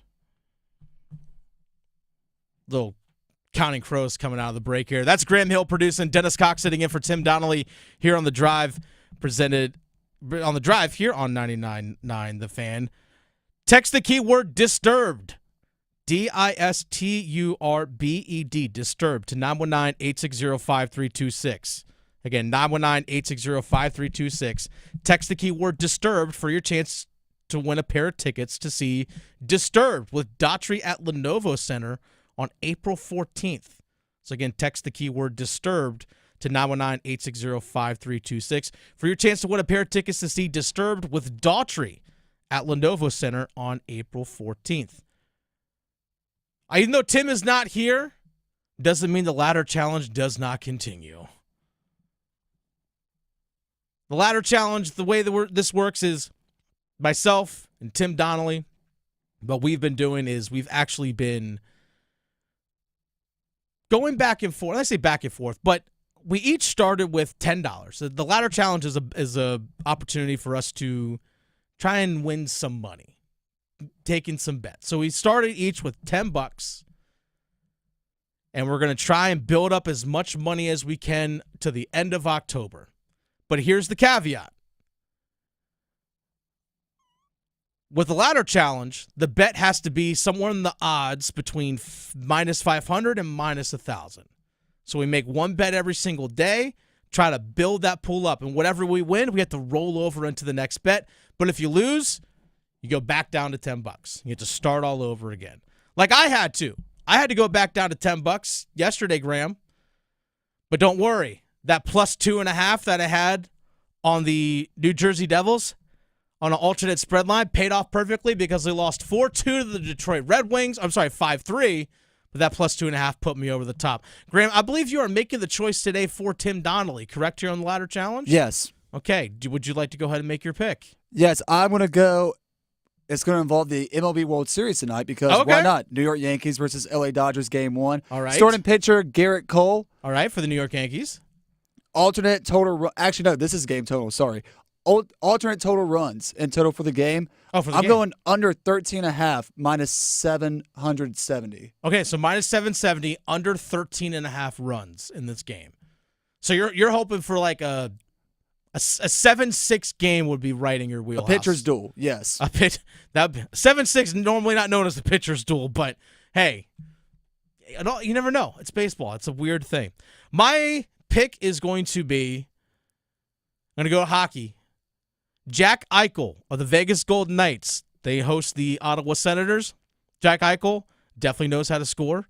Jack Eichel in 7 games has 2 goals, 9 assists. Definitely has a lot of, let's just say, a lot of offensive abilities. Yes. Jack Eichel, 2+ shots on goal tonight, minus 750.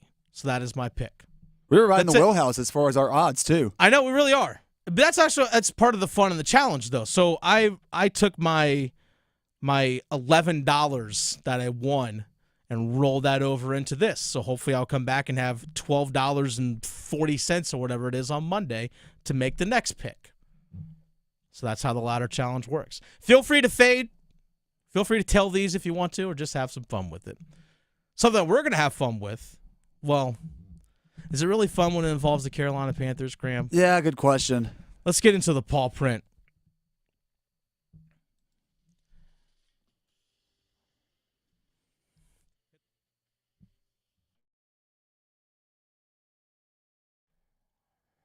The Pawprint, presented by Carolina Ford Dealers. Graham and I each give 2 players to keep an eye out on this weekend. Now, obviously, we're going to throw the obvious one out. The Bryce Young, obviously, he's back starting. So we're going to take that out.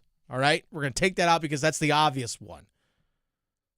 So 2 players. My first one, Xavier Legette. Dang it. Now you can still say Xavier Legette. We can have the same person, Graham. That's totally fine. But I'm going to go Xavier Legette first because no Deontay Johnson in this game. He's out because of a rib injury that he suffered actually in practice last week. He played against the Commanders, but bottled him still this week. Didn't practice at all this week. so no Deontay Johnson. Still no Adam Thielen, who's dealing with the hamstring injury he suffered against the Las Vegas Raiders back in Week 3. So who's your number one guy now? It's your rookie. Your rookie number one, your first pick, your first-round pick in Xavier Legette. Guess what? You become the guy now. And for Bryce Young out there, you have to be his go-to guy. It's going to be a big day. Now, you're probably going to get covered by Patrick Surtain. I actually need to check and see if Patrick Surtain is actually going to be playing. Patrick Surtain the second, who's been a full participant in practice so far this week for the Denver Broncos. He's been in concussion protocol. Patrick Surtain is one of the best young corners in the entire NFL, picked right behind J.C. Horn. So, yeah, Xavier Legette is my first one. Graham, what you got? I'm right there with you. Oh, yeah, Xavier Legette. Right there with you. He's going to have to embrace the role as primary target for Bryce Young. As you mentioned, down 2-star receivers in Adam Thielen and Deontay Johnson. Legette, you're going to have to embrace his role as being the primary target for Bryce Young in his first game back as the starter since Week 2. Legette's going to have to establish early chemistry with Young by running precise routes and being dependable in contested situations, as you mentioned. Expect some double teams. But particularly on short and intermediate throws, that's where you're going to have to step up for Bryce. Because, again, I don't see them throwing the ball deep downfield in his first game back. So you're going to have to create separation against Denver's talented secondary. That's going to be crucial for him for gain to also trust throughout the game as far as the connection that we're hoping to see between these two guys. Denver's defense as a whole is awesome. Like, it really is one of the best defenses in the league. I mentioned some of the stats earlier in the opening segment of the show, but they are number one in red zone touchdown percentage in the entire NFL. So when opposing teams get in the red zone, how often they score touchdowns, they just allow teams to kick field goals. They are literally the best in the NFL in terms of red zone defense. They also are best in the NFL in yards per attempt in the passing game. They're number one in the NFL. They're also number 3 in the NFL in points allowed per game. So, yeah, have fun. Also, they're second in the NFL in sack percentage. That's number of dropbacks versus number of sacks that they have defensively. They're the second best in the NFL. Jeez. And also, they're best in the NFL in not allowing sacks. Now, Bo Nix gets the ball out real quick, their rookie quarterback, but for the Carolina Panthers, for a team that can't get to the quarterback, have fun. Which actually kind of gets me to my second guy, Graham. Okay. Jadeveon Clowney, you're coming back. Jadeveon Clowney, you're coming back. We talked about how this is Prove It Weekend. Prove It Weekend. Hey, Legette, prove that you can be a number one guy. Here's an opportunity. Go take advantage of it as best as you can. Obviously, you got to rely on Bryce Young throwing you the ball, but still, take advantage of the opportunity that you have. Jadeveon Clowney, you're a former number 1 overall pick yourself, and you were brought in to be the top pass rusher on this team. You were brought in to be that. You missed the last couple games because of a shoulder injury. You've been full practice and full go this whole week. Prove that you can still be that effective guy. Like, this is just as much a prove it for you this weekend as it is anybody else. Heck, prove that you still have some value and some worth. You never know. There might be a good team that might call and say, hey, you know what? We need a little depth at edge rusher. Hey, Carolina, would you take a 5th-round pick for Jadeveon Clowney? Because I'll be honest, the last couple of weeks, Graham, with Jadeveon Clowney been out of the lineup, A'Shawn Robinson been out of the lineup, the defense looks exactly the same. Yeah, not much change. It literally does. Like, when those guys are in there, they haven't been impactful.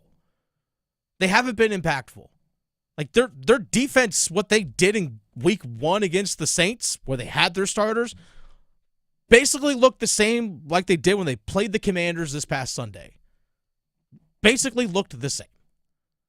So, yes, Jadeveon Clowney, go out there and prove you still got it. Can I also add on to that? Sure, absolutely. In regards to Clowney, with this being your return game for the Panthers defense, you should be chomping at the bit as far as having the opportunity to try and go after a rookie quarterback. Yeah. So far, no NFL team has been able to contain Bo Nix. I mean, look what he was able to do against the Saints defense and the Denver Broncos team as a whole. So if you're Clowney, this is a good opportunity to show that you still have it. Go out there and establish yourself and put some fear in Bo Nix. Don't allow him to just run all over the field and also carve up your defense. I know we haven't gotten to Halloween yet, but I can go ahead and say, don't allow him to carve your defense like a Thanksgiving turkey. Okay. Want to say carve you up like a pumpkin? I could also say that. There's that too. All right, so who's your second guy? I'm staying on the offense. All right. Because I think a strong ground game is going to help alleviate some pressure off of Bryce Young and his return, especially against a tough Broncos defense. So I'm going back to the guy that we just talked about for football at 4, Chuba Hubbard.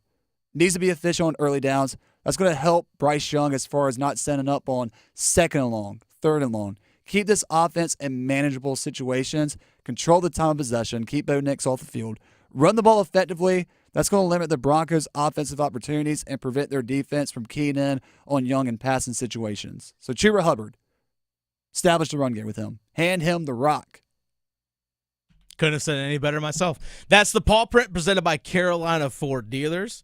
Our 2 players to look out for as the Panthers take on the Denver Broncos this coming Sunday. That's a 4:25 kick, by the way, over in Denver. You actually can listen to that game over on Buzz Sports Radio or over on Mix 101.5 if you're driving around on Sunday. By the way, real quick, Graham, if you can, pull up the Dave Canales sound cut of asking about Deontay Johnson, if he's out, if it has anything related with being traded. Go if you can pull that up here just a second. I don't know if everyone else has seen the conspiracy theories that are floating around when it comes to Bryce Young playing this weekend as opposed to Andy Dalton, and also Deontay Johnson not playing this coming Sunday. The Deontay Johnson ones I can buy. I'll dive into that here in just a second.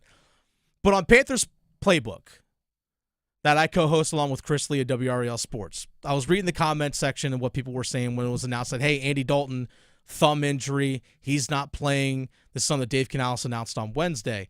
And a lot of people went straight to, is it really a thumb injury? Is it just an excuse to go ahead and put Bryce Young back in?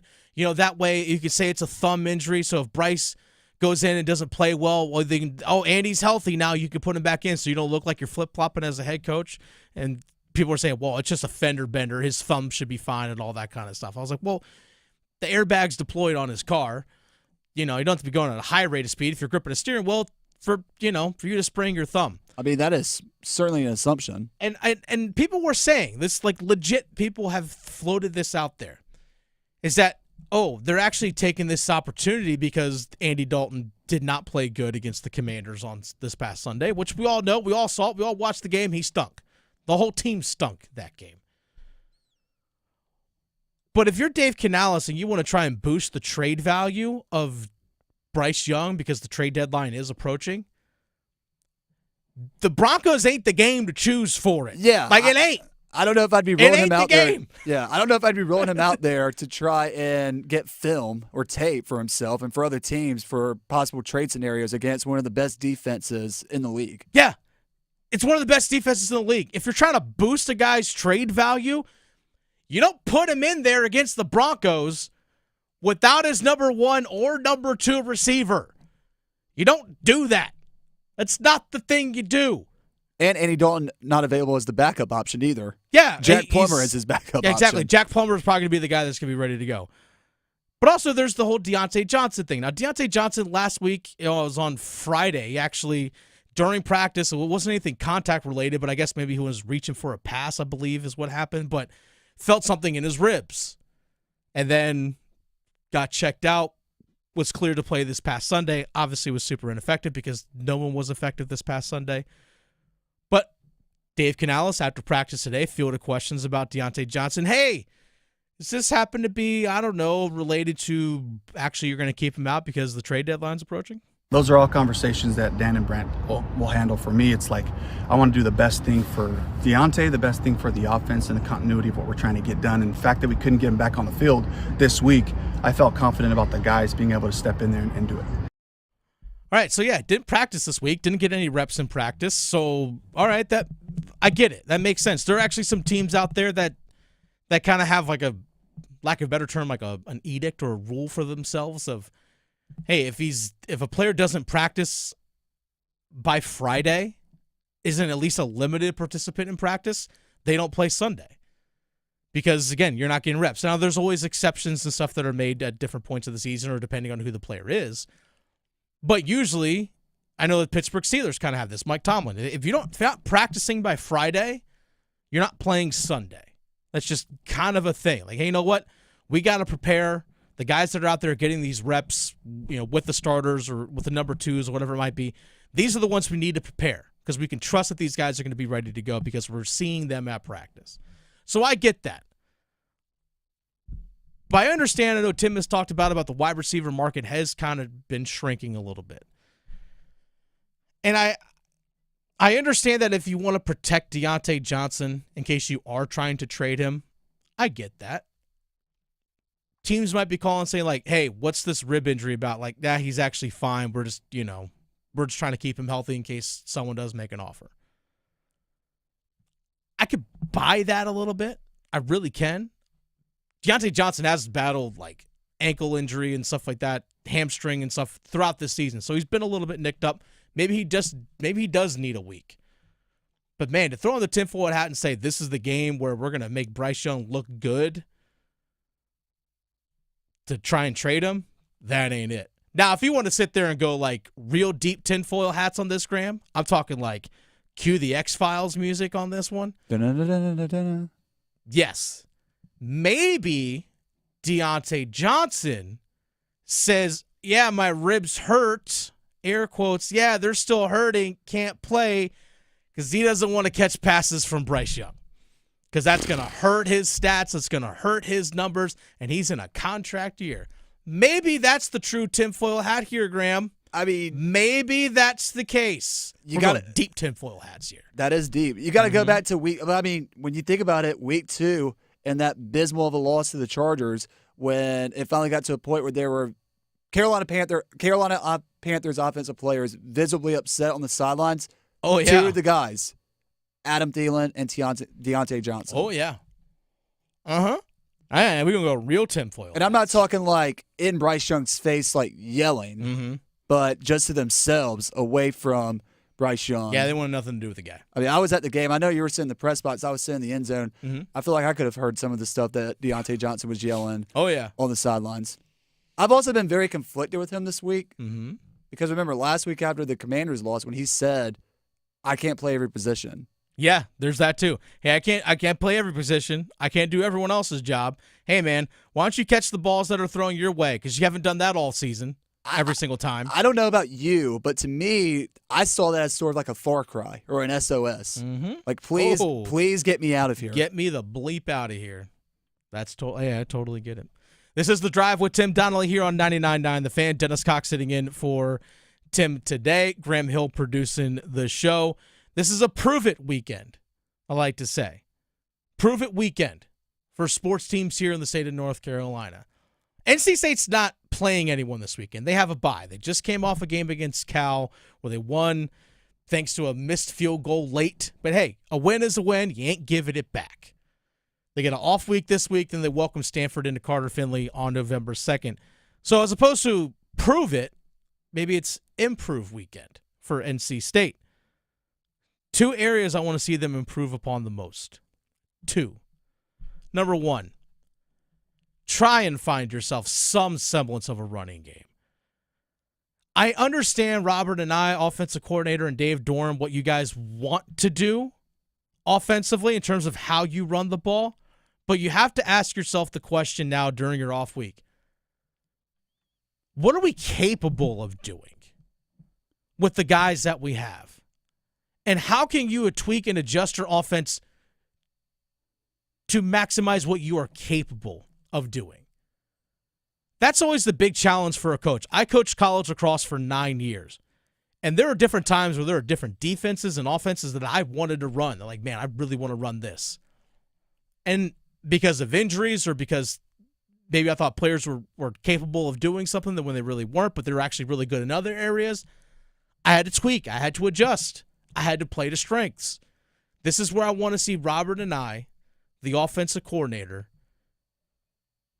and Dave Dorn, the head coach, if you're NC State, truly figure out what you're capable of doing. Yeah, how honest do you want to keep yourself as an offense? Yeah.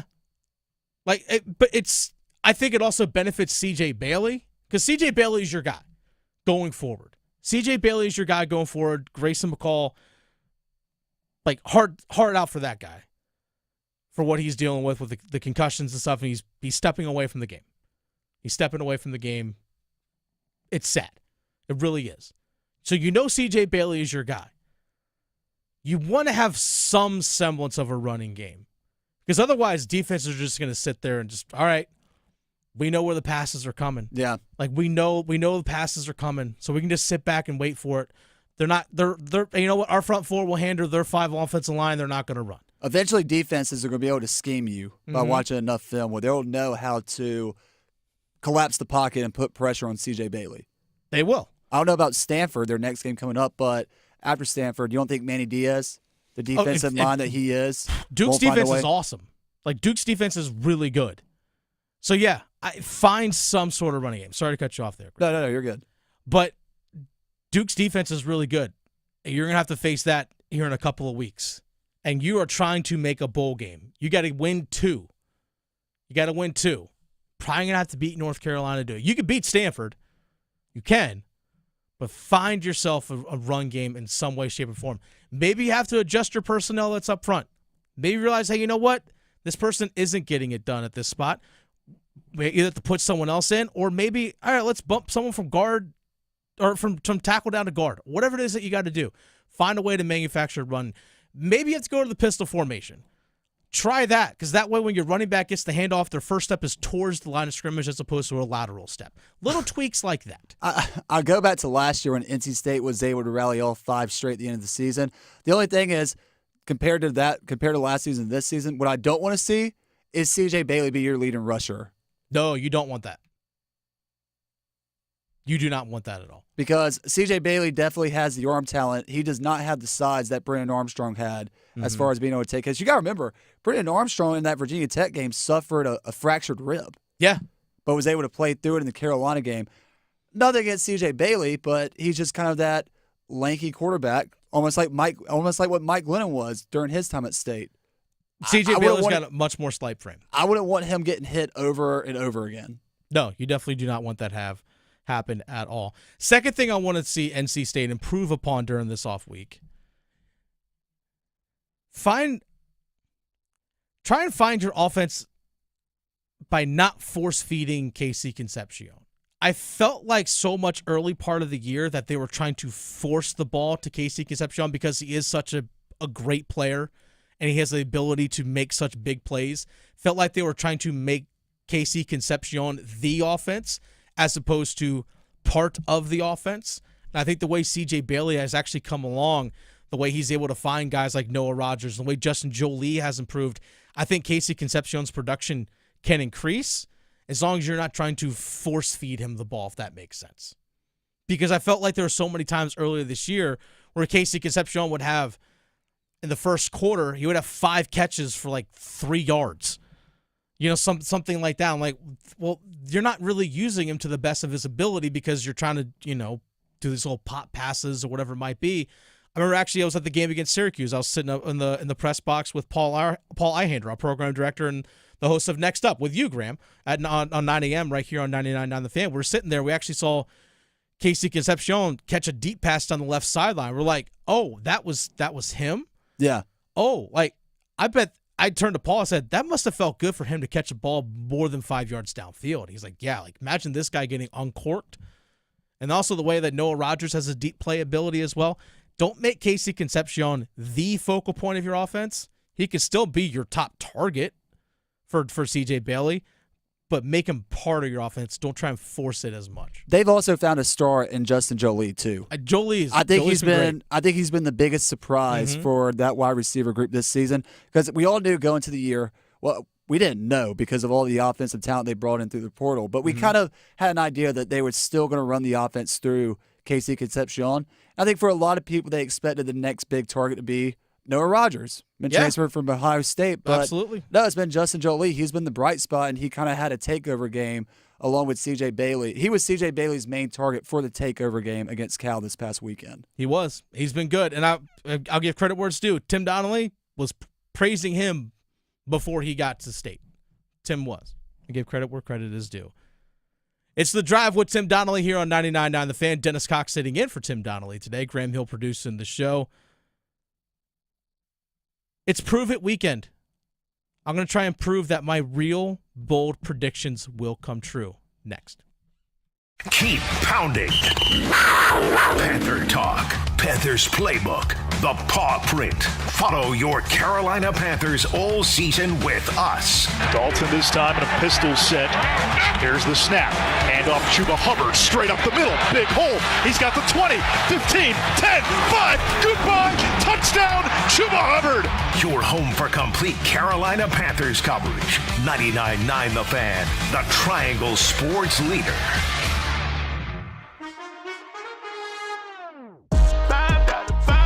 That's a deal, yeah. McDonald's money. I got McDonald's money. One meal just to make me feel better.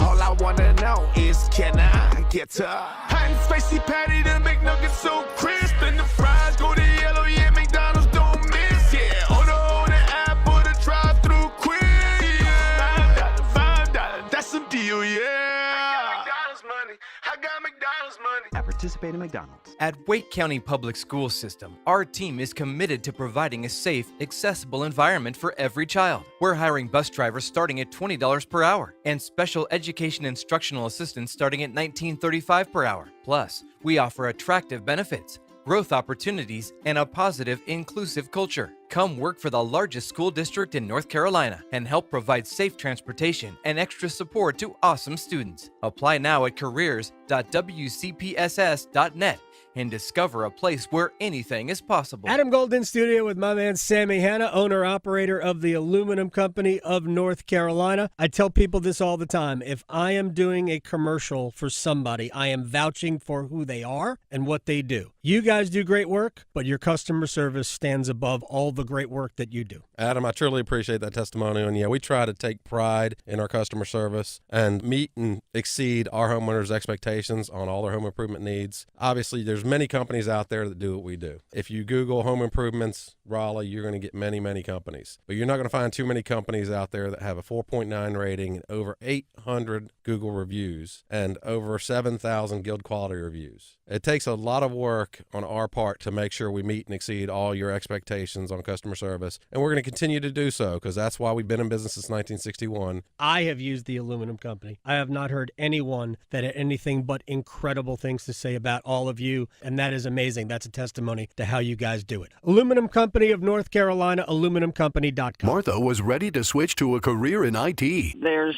always a need for IT specialists, especially with AI coming out and cybersecurity. It's practically recession-proof. My Computer Career even provides job placement help. The career specialists, they're very helpful. They care about you as a person. You're not just a number to them. I would recommend My Computer Career wholeheartedly to anyone. Take the free career evaluation today. Become an IT pro in just months with zero experience at mycomputercareer.edu.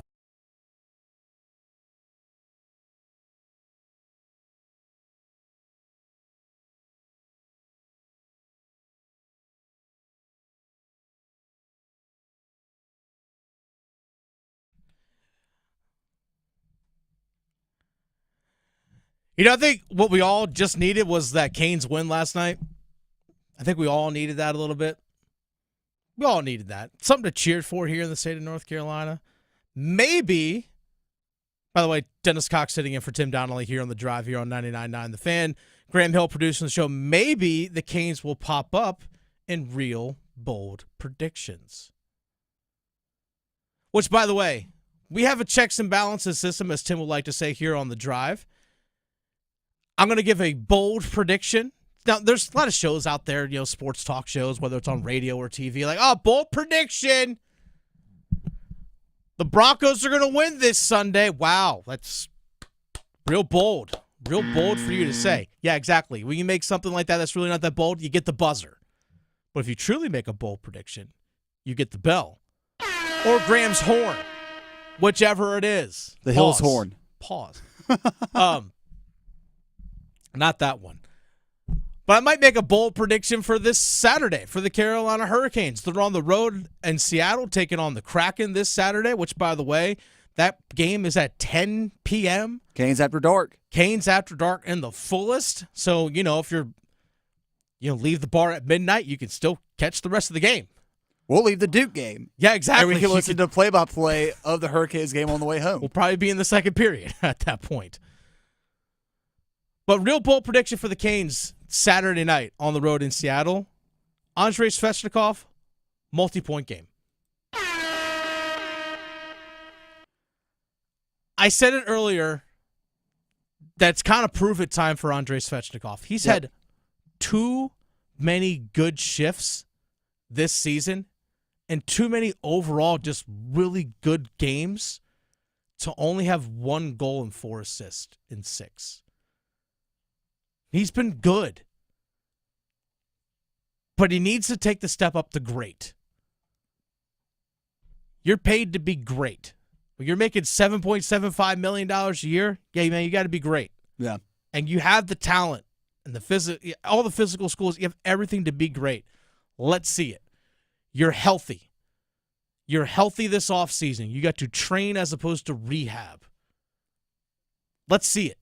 So, yeah, multi-point game. I was ready to go 2 goals on this one, but multi-points, I think he goes 1 and 1. Well, that's the thing. Just speaking on this season alone, and there's all great points going back to last season as well, it shouldn't feel like that should be that bold of a prediction because he's had so many opportunities. Like I remember the opening night, he almost scored the first goal, that nice backhanded opportunity he had against Vasilevsky. But he just hasn't capitalized. I know you said Marty Necas is having a prove-it season right now with 6 goals. It feels like Andrei Svechnikov should at least have 3 goals if Necas has 6. But a lot of shots just haven't gone his way. But he's one of those players, though, where I feel like once he finally gets the monkey off his back and he does score a goal, he's going to be on court. I'm with you on that one. Next bold prediction, we're going to go to Saturday as well for the Carolina Hurricanes.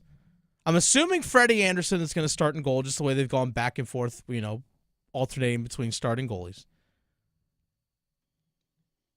Freddie Anderson allows only 1 goal against the Seattle Kraken. 1 goal allowed. All right, 1 goal allowed. So the Seattle Kraken are middle of the pack in the NHL right now in terms of goals scored per game, like 3.25 goals per game. So middle of the pack scoring-wise. But the Canes defensively, 6th best in the NHL in terms of goals allowed per game. 6th best. 6th. That's just playing Canes hockey. And Freddie looked really good against the Edmonton Oilers. I know we talked a lot about on Tuesday, that Edmonton Oilers game, about how Aho had the game winner in overtime. Nate just had an awesome game. Gostisbehere was great once again.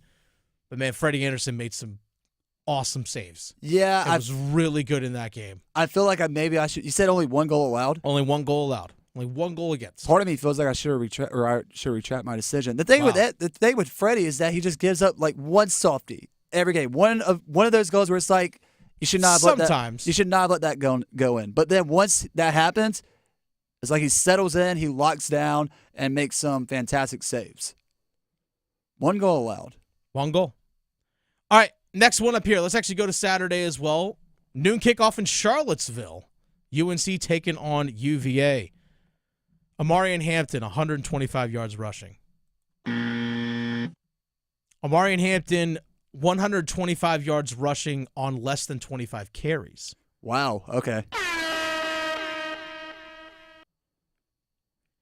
UVA ain't the toughest defense out there. Ain't the toughest team out there. And you know what? You're coming off an off week. Everyone should be a little bit more rested up, feeling a little bit more healthy going into this game. If you're North Carolina, and my challenge to Mac Brown to prove it, I said prove it, Mac Brown, that you can quiet the noise. What's a good way to quiet everything down and to slow the pace down? Running the ball, right? Give the ball to your best player. Give the ball to your best player. I also think as well, just because UVA's defense isn't that good, that Amarian Hampton, who's one of the best running backs in the entire country, we'd be talking about him a lot more if it weren't for that Ashton Genty guy out there in Boise State who has over 1,200 yards in 6 games, which is just unreal. But I have a feeling that we're going to see Amarian Hampton consistently just churn out 7, 8, 9-yard runs. Now, there's always going to be the occasional 1 yard, 2 yard here and there because, hey, it's 2nd and 1. We're going to kind of go big here and just go pick up that 1 yard, and he gets 2. So that's going to lower your average a little bit. Or if he gets carries near the goal line. Those numbers actually hurt your average, which is kind of weird. So you can have a great game, but You're at the 1 yard line and it takes you 2 carries to get that touchdown. Well, that hurts your average. But I think we're going to see an efficient Omarion Hampton on Saturday up in Charlottesville. How much do you think North Carolina is going to throw the ball to? I mean, they have great receivers, don't get me wrong, but not having Bryce and Nesbitt, as we talked about earlier, does hurt their game plan a little bit just because there's not too many mismatch options that you get at a tight end position like that. I love the skill guys for UNC. I think there probably is. I like J.J. Jones. Jones is good. McCullum brings a lot of speed. Copenhaver and Nesbitt was as a 1-2 tight end combination in the league was just awesome. So Nesbitt not being there definitely does hurt. I think Criswell has steadily improved every game since he became the full-time starter. I think he has steadily improved in terms of he's not making as many turnovers and as many mistakes with the football. He's not forcing as much anymore either. He's not. And I think having the off week is going to benefit them a ton. Like, hey, kind of relax, refocus, reset. I think Criswell is going to be fine. I think, honestly, they'll probably be a pretty balanced in terms of their rushing and passing attack. Would not surprise me if they have 30 carries or 35 carries as a team, and just the pace in which they play and the number of plays that they have offensively per game. I know Tim noted it earlier this week that they're actually run offensive plays as a team, I think, in like the top 6 in the country, or top 10 at least in the country, in terms of offensive plays per game. UNC does. So it wouldn't surprise me if there's 35 carries and 35 pass attempts in this game for North Carolina. Would not surprise me one bit. Let's actually go ahead and go to Duke, SMU, Saturday night. Duke's defense gives up less than 21 points against SMU. Wow, that bold already? Okay. So SMU this season, by the way, offense is kind of sputtering just a little bit. You look at this season for SMU. Sorry, my computer froze up on me. SMU football this season, they've had some high-scoring games. My apologies on this one, Graham. My computer froze up on me. No, I mean, I could just tell you from talking to David Shoemate, Duke football play-by-play commentary earlier this morning on Next Up, it was sputtering at one point, but they've done a quarterback switch midway through the season. Apologies, I can't think of it's a redshirt sophomore they're starter right now, and all of a sudden it's kind of jump-started them once again on offense. Outside of Georgia Tech, when it comes to Duke football, I think they kind of rely on low-scoring games. Because Duke's offense is good, don't get me wrong, but it's not the greatest in all of the conference. Malik Murphy obviously has the experience playing in the Big 12 last season. Now his first year as a true starter for the Blue Devils. But I just think this is going to be the first true red potent offense that Duke's defense has faced this season. The reason why I say it's pretty bold to say 21 or less, because SMU this season has given up. Offensively has scored 29, 59, 66, 42, 34, and 40 in their 6 wins. Now, granted, they haven't played the toughest of schedules overall. Like, they beat Nevada, they beat TCU, which, by the way, that was 66-42, that game against TCU. They beat Florida State 42-16. The one against Louisville, 34-27, which Louisville at the time was ranked 22nd in the country, and they beat Stanford. So it's not like they've played a murderer's row of teams now. Their one loss this season was to BYU, who's a Big 12 school. They lost that game 18-15. I think it's around the time they made that quarterback switch. But SMU's offense as a whole, humming this season. So I see, and also, but Duke's defense, this is their toughest test. If they give up 21 points or less against SMU, they should win. They're legit. They should win. They should win if that were to happen. This is The Drive with Tim Donnelly here on 99.9 The Fan. Dennis Cox sitting in for Tim Donnelly today. Graham Hill producing the show. On the other side, it's Prove It Weekend. And our starting 5 things that are going to be proven this weekend. Coming up.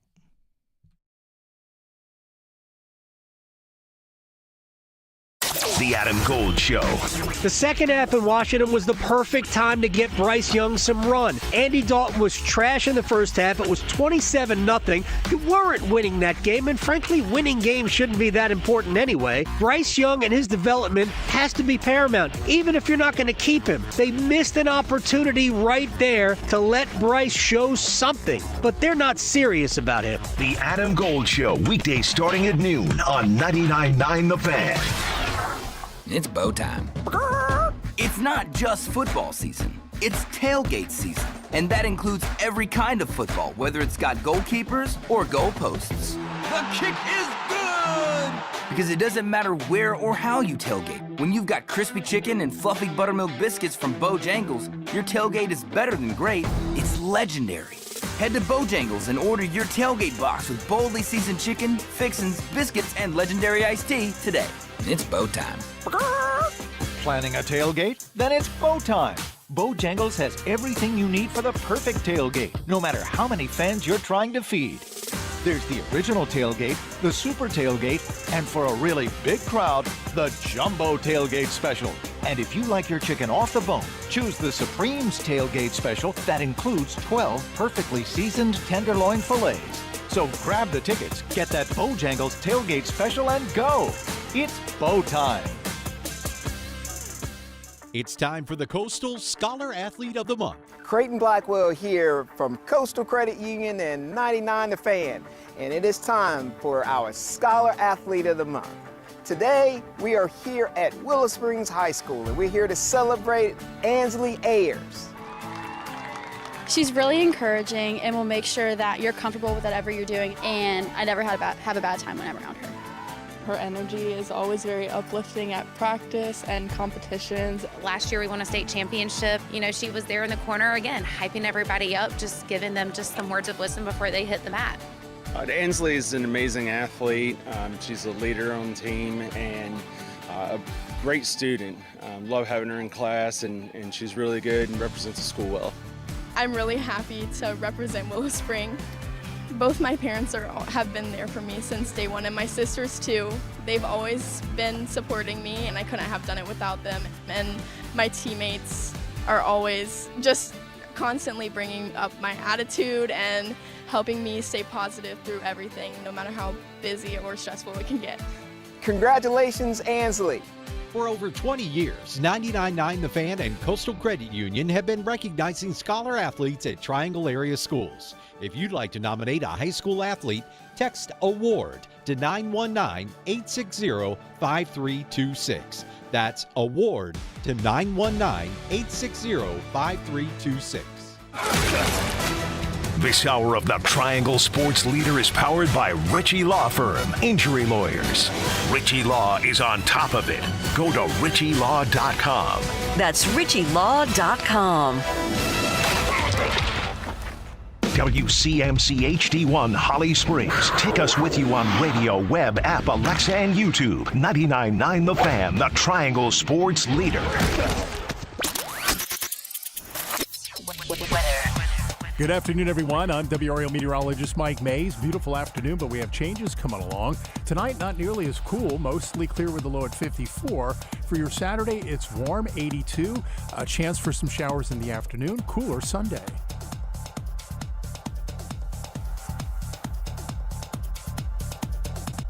Weather update brought to you by Newcomb & Company, where your comfort is their business.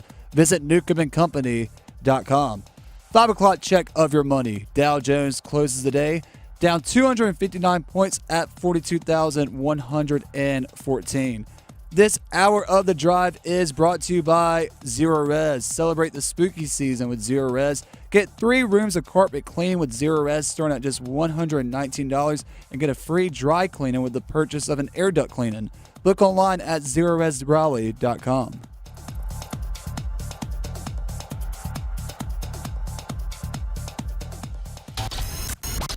It's 5 o'clock. Time to serve up the biggest sports stories of the day. Here comes your starting 5. It's the drive with Tim Donnelly here on 99.9 The Fan. Dennis Cox sitting in for Tim Donnelly today. Tim's out of town. He's going to a wedding in Chicago. That's why you're not hearing a raspy, scraggly voice. Sounded like someone's been smoking a pack of Cowboy Killers a day for the last 15 years. The Drive with Tim Donnelly. Yep, basically. As always, we start the starting five with number 5.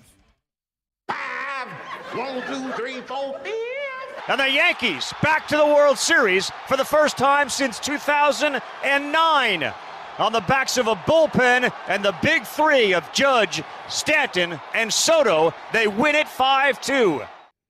All right, so the New York Yankees taking on the LA Dodgers in the World Series that finally gets started tonight.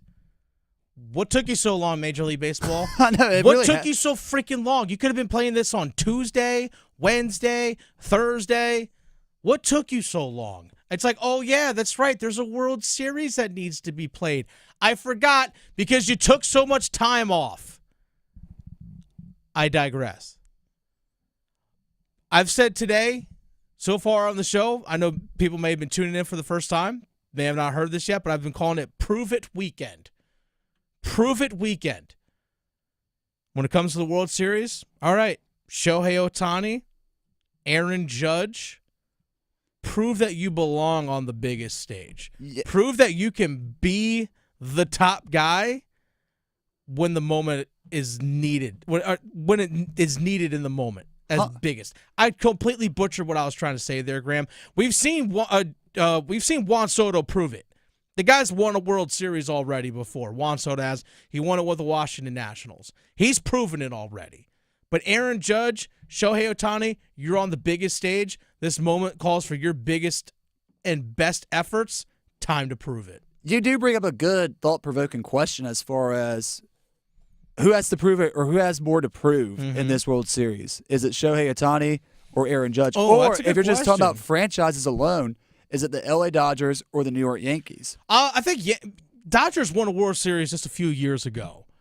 So they're not, Mookie Betts has won the World Series. Freddie Freeman has been part of it before. Those guys have proven it already. But Aaron Judge hasn't been on this stage yet. It's also the Yankees' first World Series since 2009. Yeah. Since 2009. Heard it there in the sound cut that you played. So it's been 15 years for them. So it's prove it for Judge. It's prove it for Ohtani. It's prove it for guys like Garrett Cole as a starting pitcher. It's time for you to showcase what you really can do on the biggest and brightest stage when, let's be real, this is when people are going to start tuning in because there might be a lot of casual fans that go, oh, it's the Yankees and the Dodgers? I know those teams. Oh, it's the World Series? I know what that. Let's check it out. And this is where you get to show it. Now, here's the thing.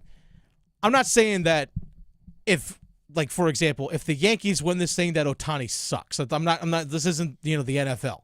Or the NBA or something like that. Both guys can play great and prove that they belong on the biggest stage and prove that they can perform on the biggest stage and their teams not win. I hate when we put their team lost. I'm like, if Ohtani goes 4 for 4 from the plate and hits 2 home runs, a double and a single and has 3 RBIs, 3 runs scored and steals 2 bases and his team loses, I'm not going to blame that guy. Yeah. This isn't Chris Canty doing takes on Joe Burrow. This is not what that is. This World Series has the makings of it coming down to a game 6, game 7, winner clinches it, and one of your stars like Shohei Ohtani or game 7 hits a walk-off with one-handed. Yeah, one-handed walk-off. But I think it's as well as that this is the biggest stage.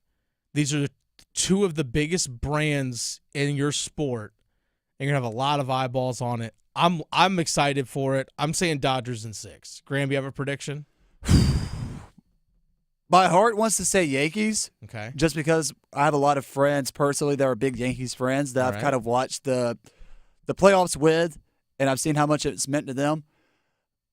But my mind's telling me that the Dodgers bullpen might just be a little more deeper and that they have just a little bit more of an edge. Okay. I mean, when you look at some of the Dodgers games, they have been pitching a lot of shutouts, a lot of zeros against opponents. So I'm gonna take the Dodgers. Oh, no, so now you flipped on it. All right, you go with Dodgers. All right. And how many games? I'm going to say 7. Well, okay. I at least want it to be a classic series. Hey, I would not hate a 7-game series. I'm always here for Game 7s. Always here for Game 7s. All right, that's number 5. Let's get to number 4. 1, 2, 3, 4, all together. They're down and goal. Wide open in the back of the end zone, and that is a North Carolina touchdown. It's J.J. Jones wearing Kraft's number here today. How about that? So that's J.J. Jones, wide receiver, UNC, catching a touchdown a couple weeks ago. An off week leading into their game now this coming Saturday on the road in Charlottesville at the University of Virginia. Big weekend, I think, for UNC to right the ship. And this is where I say prove it weekend. Prove it for Mac Brown that you got everything back under control. You started off the year 3-0, and you had a whole bunch of noise and chaos that you started the year off with, and a lot of it, your own doing. Well, we're not sure if we're going to go with Mac Johnson. We're not going to sure if we're going to go with Connor Harrell as our starting quarterback. But, hey, you know what? Jacoby Criswell's still over here. You never know. You start with Mac Johnson, then he ends up getting hurt. So then you turn over to Connor Harrell, which makes perfect sense. Oh, this guy was in the QB competition with the guy. Then all of a sudden, after like a game and a half, you flip over to Jacoby Criswell, the number 3 guy that you've talked about. Well, he, didn't have a lot of reps this season and transferred back and wasn't here in the spring. And then at some point, she's talking about his press conference about figuring out their offense and stuff. It's like, well, we're on our 3rd quarterback. You chose to be on your 3rd quarterback. You could have stuck with the 2nd guy that came in the 3rd quarter of the very first game of the year. So anyway, have you controlled the chaos? Have you calmed everything down? Have you taken this off week to really reset and refocus your team? Because that's what they need the most. Reset and refocus. How have you figured that out, Mac Brown? Prove that you have. Prove that you've improved. Prove that you've made the adjustments on defense, whether it's with personnel or scheme, to not give up so many massive passing plays on defense. I brought it up earlier when I was at the game. I went to the game in Charlotte, was covering that game, sitting in the press box. I noticed Charlotte's getting a lot of chunk plays in the passing game. Right. A lot of them. And I started going through, like, okay, they've had a pass play of 23, 25, 30, 37, 40. I'm like, this is all in the first half. Like, it was a problem then against Charlotte. Now, they have some guys, like, I'm a big Elijah Huzzy fan. I think he's one of the more versatile players that UNC has to offer and one of the more versatile defensive players that in the ACC, because not only can he play different spots on defense, but also is pretty good in the return game. I'm a big Elijah Huzzy fan. But still, their defense as a whole has given up too many big passing plays this season as a whole. I understand that Kamon Rucker, their top pass rusher, has not been playing, and that obviously impacts things. But Ritzy's been doing a pretty good job in terms of getting to the quarterback. Mac Brown, prove that you have gotten things under control, that you've righted the ship, that you have this team going back in the direction it needs to make a bowl game. You beat UVA, 6 wins in a bowl game's in your sights. Yes. Clear as day. You beat Virginia this Saturday, you have a chance to make a bowl game. I will say it here and I'll say it now. If you lose to UVA, you're not making a bowl. Yeah, I'm right there with you. Simple as that. If you lose to UVA, you have a demolished Florida State team staring you in the face. And I said early in the year, now granted, this was when Florida State was preseason ranked number 10, that Florida State game November 2nd was going to be your make or break year if you were Carolina. Mm-hmm. At the time, I didn't expect Florida State to only have 1 win all season. Yeah.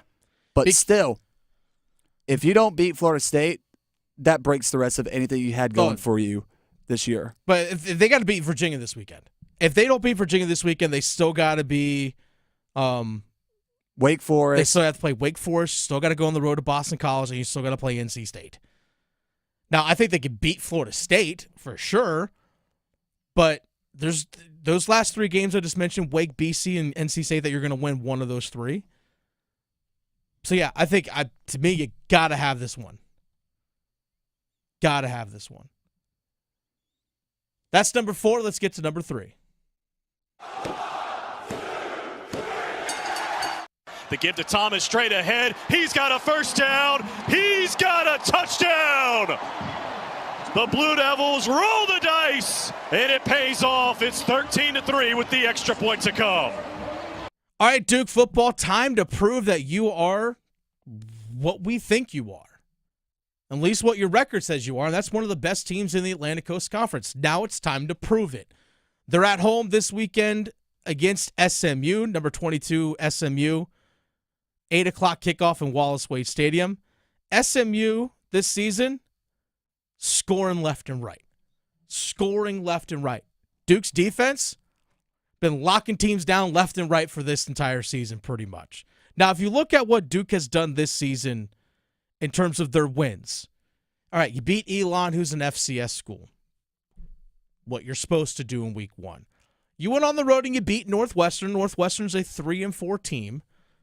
All right, so they're 500 level-ish team in the Big Ten. Hey, you went on the road, you won. All right, good. But they're also only like 1-3 in the Big Ten. You beat UConn, who's an independent, but they're 4-3 on the season. All right, it's a good win. You beat Middle Tennessee State, who's 2-6. They're a group of 5 school. They're not any good. You beat the aforementioned North Carolina in a rivalry game. You beat them by a point. Hey, you won. Yeah, not the script that you had written out for that game, but a win's a win. You took the victory bell home, you rung it. You might have actually shown more in the fashion of how you beat North Carolina than if you had just blown them out of the water. Mm-hmm. And you beat Florida State, who, let's be honest, they stink. They're not that good. But your only loss this year was to Georgia Tech. Georgia Tech is 5-3 on the year, in which Duke had a 14-0 lead going into the fourth quarter, and they couldn't finish drives early in the fourth quarter. Twice they were inside or near the red zone and came away with no points. Nope. And then sure enough, Georgia Tech comes back and scores 14 straight. They win the game 24-14. All right, Duke, that's what you've done so far this year. Prove that you are one of the best teams in the conference. Prove that you belong in the AP Top 25 or the coaches poll, whatever poll it is, that when we see Duke on Monday, when we read their name, there's a number in front. Like we see number 22, SMU. On Monday, we should see a number in front of your name. Because if you beat SMU, you should be a top 25 team. If you beat SMU, you should be a top 25 team. Now, if the voters don't do that, then that's dumb. You just got to go win the ACC championship at that point. I mean, or win out. If you're going to do that. But also, I mean, Duke's schedule is going forward isn't the toughest. I mean, you still got to play NC State, which is, not going to be an easy game, but that's a winnable game for them. But NC State, I don't know. Have they started to turn things around? We'll get into NC State maybe a little bit later on in the show. But if you look at the beginning of the year, Duke was picked to finish in the ACC. They were picked to finish 11th in the ACC, behind North Carolina, Georgia Tech, Cal. Those were the 3 schools that were in front of them. They currently sit in the ACC standings, tied for 5th, with Virginia Tech, who's also 2-1. Now, you're ahead of Georgia Tech because Georgia Tech is 3-2 in the conference. But right now, you're 5th, behind Clemson, Miami, Pitt, and SMU. You win this one, you're right there in the top 4 of the conference. You're right there in the top 4. So, yeah, Duke, if you want to make a push to the end of this season, by the way, you win this one against SMU, then next week when you're on the road against Miami, you push and you get a win in that one as well. Oh, man. You're legit pushing to possibly play in the ACC championship game depending on what Pitt does. Yeah, or Clemson. Or Clemson. Like, you are literally pushing for that. So there's a ton at stake this weekend for Duke. Go prove that you belong. That's number 3. Let's get to number 2. Just the 2 of us. There's the rebound you're talking about, and they score! Marty Natchez to the Century Club. His 100th career goal has Carolina up 3-0. 100 career goals for Martin Natchez. All in a Canes uniform, obviously. Congrats to Martin Necas. Canes got a win last night, 4-2. Little Canes after dark. That was a fun one last night. Second straight win. Awesome game. I thought the game overall they played was, I mean, obviously I know Calgary had their push there in the third to get within one, but overall, awesome game. I think awesome game overall for the Carolina Hurricanes. I thought they did a phenomenal job of keeping the puck in the offensive zone, really putting pressure on Calgary. Outside of the first 5 minutes that Calgary showed, when they came out and tried to test Kochetkov early with just some shots off the pads, I thought Carolina really did a good job of settling in, establishing the forecheck, and getting to their game and controlling it the rest of the way. But this is Prove It weekend. They're back in the ice tomorrow. You mentioned, you played the soundbite there, Martin Necas scoring his 100th career goal last night. All right, he has 8 points in 6 games. Couple on the power play. A couple. I say 1 goal on the power play, 4 power play points this season, I should say, for Martin Necas. He's been awesome. Now it's, to me, when it comes to Martin Necas, he has to continue to prove that this hot start is more than just a nice stretch to start the year. He has to prove that this is who he is. And it's not just what he is doing offensively. We're looking at goals and assists. Obviously, it's an easy stat to see. 3 goals, 5 assists. It's an easy stat to look at. But it's his commitment on the defensive end, Graham, that really has shown that he can actually truly be a great player on both ends of the ice. He is the fastest guy on the ice at any time he's on there. Yeah. He is the fastest guy. Now, there's other guys that could skate really fast and really well, but that dude literally has like that extra level of speed. That's why he loves those overtime periods so much. Because he has nothing but open ice, and he can just skate by everybody. But sometimes we have seen in the past where Martin Necas skating back on defense gets beat back down the ice. That's known as a back check when you're trying to get back on defense. He gets beat down the ice. Like, no, you're the fastest guy.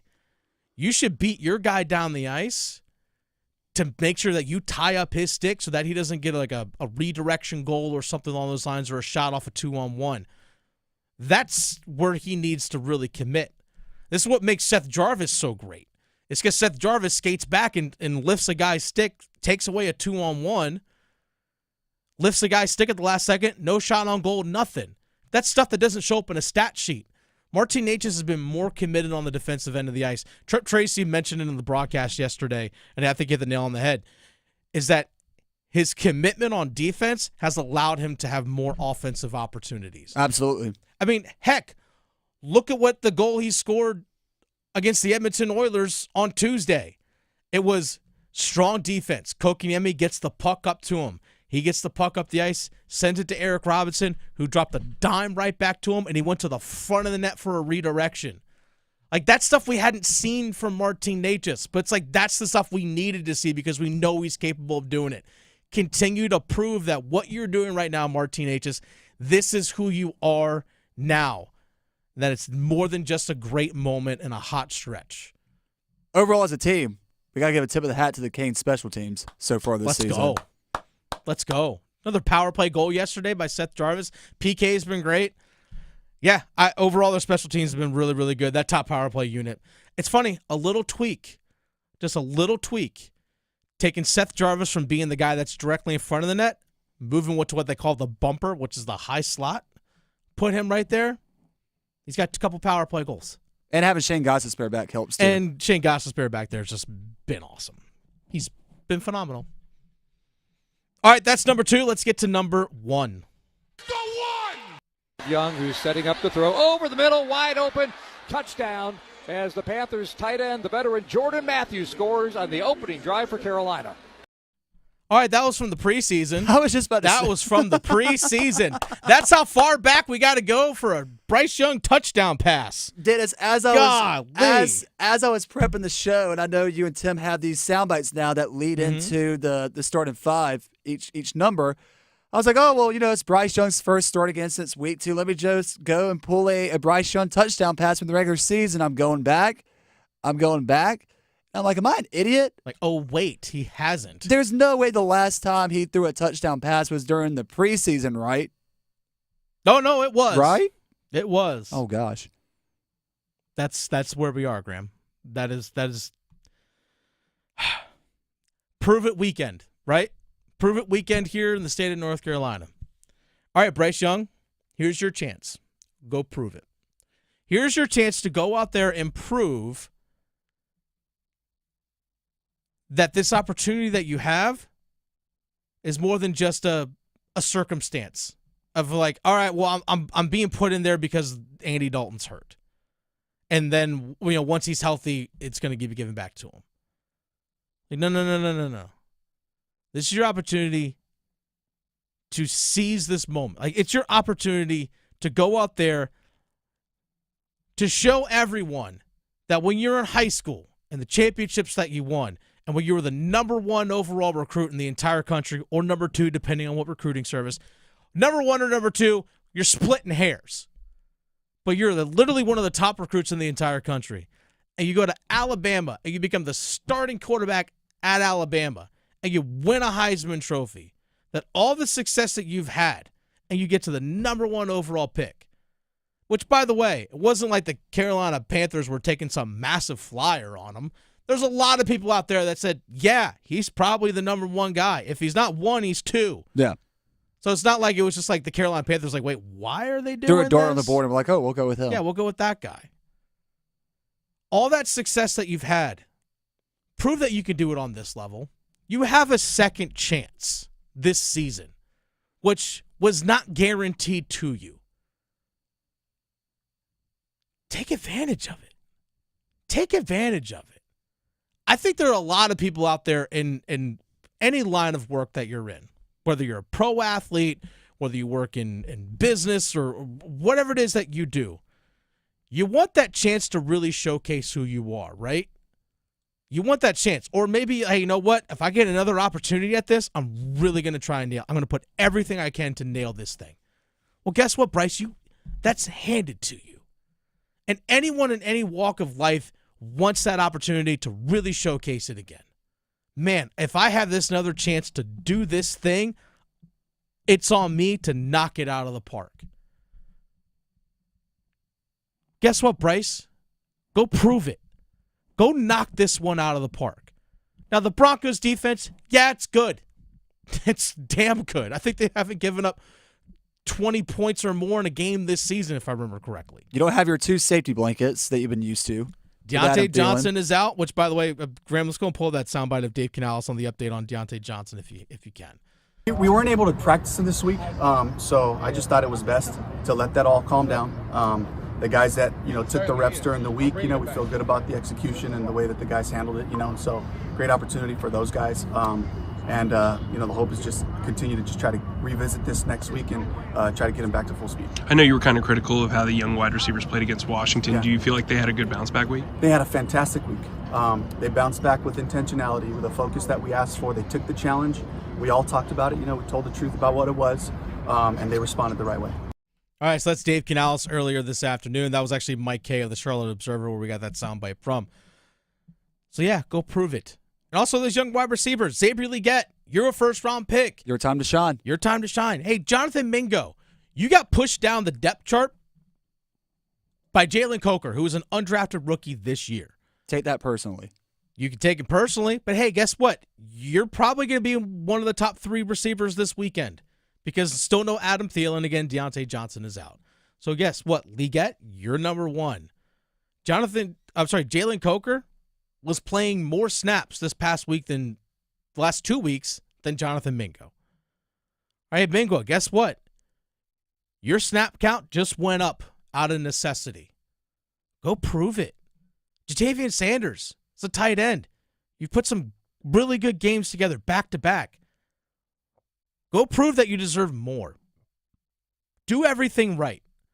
Go out there and do more. Now, if you run the right route and Bryce Young dirts you the ball, nothing you can do about that. But at least show, hey, I was open. I did my part. Exactly. Go do your part. Hey, you might run the perfect route, and you're open. You get that space and that separation. If Bryce Young throws you a terrible ball, then that's what happens. But at least you did what you're supposed to do.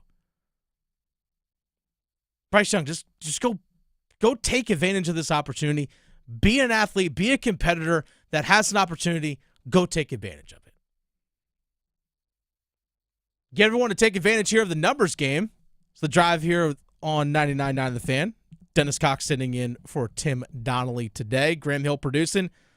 Speaking of opportunities, here's your last opportunity to call 919-860-5FAN. Again, 919-860-5326 for your chance to compete in the numbers game and win a pair of tickets to see the Xfinity 500 at Martinsville Speedway on November 3rd. We need 2 contestants. 919-860-5326. Numbers game coming up. Evan, Canty, and Michelle are unsportsmanlike. We know that Juan Soto loves playing on the big stage. He is a star that loves the spotlight. And you get that with either New York team. But with the Yankees, it's just a little different. Yeah. Wearing those pinstripes is just a little different. If Juan Soto has a comparable financial offer from the Yankees and the Mets, those are things that could influence that decision. Mornings from 6 to 9 on 99.9 The Fan, the Triangle Sports Leader. $5, that's a deal, yeah. McDonald's money, I got McDonald's money. One meal just to make me feel better. All I wanna know is, can I get a hot and spicy patty, the McNuggets so crisp, and the fries go to yellow, yeah, McDonald's don't miss, yeah. On the app or the drive-thru quick, yeah. $5, that's a deal, yeah. I got McDonald's money. At participating McDonald's. Here's Brandon with Parkway Sleep Centers. Tired of waiting for a sleep treatment? At other sleep centers, it can take 6 to 8 months just to get an appointment and cost you thousands more. Not Parkway Sleep Health Centers. We schedule you within weeks and we'll save you money too. We have over 20 years of experience serving the Triangle. Let our expert team help you sleep better sooner. End your sleep problems. Live your best life. Experience the Parkway Sleep difference. Visit parkwaysleep.com and start your journey to better sleep today. Parkway Sleep Health Centers. Sound sleep, sound health. The NBA is finally back. A new season means new ways to get into the action at DraftKings Sportsbook, an official sports betting partner of the NBA. Who's draining threes from beyond the arc? Who's crashing the boards and grabbing the rebounds? Get behind your favorite players and the prop bets you can make on DraftKings, the home of NBA player props. First time? New DraftKings customers bet $5 to get $200 in bonus bets instantly. Every point counts with DraftKings Sportsbook. Download the DraftKings Sportsbook app and use code TIMD, that's code TIMD with no spaces, for new customers to get $200 in bonus bets when you bet just $5. Only on DraftKings, the crown is yours. Gambling problem? Call 877-185-543 or visit morethanagame.nc.gov. 21 plus, North Carolina only. Eligibility restrictions apply. Bonus bets expire 168 hours after issuance. For additional terms and responsible gaming resources, see dkng.co/bball. This hour of the Triangle Sports Leader is powered by Ritchie Law Firm, injury lawyers. Ritchie Law is on top of it. Go to ritchielaw.com. That's ritchielaw.com. They score! This season, get premium tech that inspires joy from Dell Technologies. Bring projects to life with the XPS 16. It delivers supercharged processing for enhanced productivity and freedom to express yourself. Performance-class Dell PCs with Intel Core Ultra processors deliver a dedicated engine to help accelerate AI. Enjoy free shipping, Dell rewards, and expert support. When you get a Dell PC with AI, it gives back. Shop now at Dell.com/deals.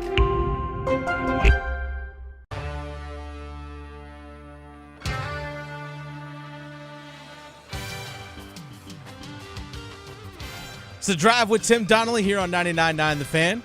Dennis Cox sitting in for Tim Donnelly today. We have the numbers game coming up, but here's the thing, folks. This is what happens when, others miss their opportunity or maybe drop off the line like we just had happen. That means there's an opportunity out there for somebody to play the numbers game. Call 919-860-5326. We need one more contestant for the numbers game. 919-860-5326. Your last chance to win a pair of tickets to the Xfinity 500 at Martinsville Speedway on November 3rd. Need one more contestant. Have you been to a NASCAR race, Graham?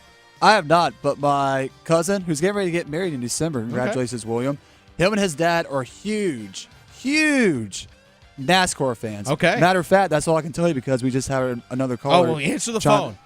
We'll get to we have Ryan and Raleigh who's on hold here real fast. We'll get to our second contestant here in just a little bit. But I've been to multiple NASCAR tracks, but I've never actually seen a race at a NASCAR track. I will say touring a track is a lot of fun. I actually, when I was my senior year in college, so this was the fall of 2007, I was dating a girl who was going to King College, which is down in Bristol, Tennessee. Was down visiting her. We went to Bristol Motor Speedway. And it was kind of a little bit of a wet and rainy day. And we're just kind of want to just like see the track and, check stuff out. And there was a guy who was like working for NASCAR or something like that. It's like, you guys want to go around the track? We're like, yeah, sure. He's like, hop in. We hop in the dude's like pickup truck and he just starts whipping around the track. I was like, oh my god. Were you guys in the truck bed or were you in the cab? Oh, we were in the cab. Okay. Like we were not in the truck bed. No, truck bed probably would have made it. That would have been extremely dangerous. But it's like maybe more fun. Waiver signed, nothing like that. That was a lot of fun. All right, so we have here on the numbers game, we have Ryan from Raleigh, and we have Brandon from Clayton. Now, Ryan, since you were called in first. Clayton. So we have, Ryan from Raleigh? Yep. Okay, yep. Awesome. All right, sorry, I heard a little feedback there for a second. My apologies on that. So we have Ryan from Raleigh, we have Brandon from Clayton. You're going to be our two contestants now because, Ryan, you were called in and locked in first. You're going to be our first contestant here on the numbers game, all right? All right. So you have 4 categories to choose from. We have NFL 3-letter names where everyone's first name is 3 letters long. We also have NFL we were traded midseason, so all players that were traded during the middle of the season at some point in their careers. We also have baseball born in North Carolina. So these are all baseball players that were born here in the old North State. And also we have NHL Hurricanes only. Which category would you like to choose? Let's try 3-letter names. All right, NFL 3-letter names. So the way this works, I'm going to give you the name of the player, the team they played for, and you have to give us the jersey number.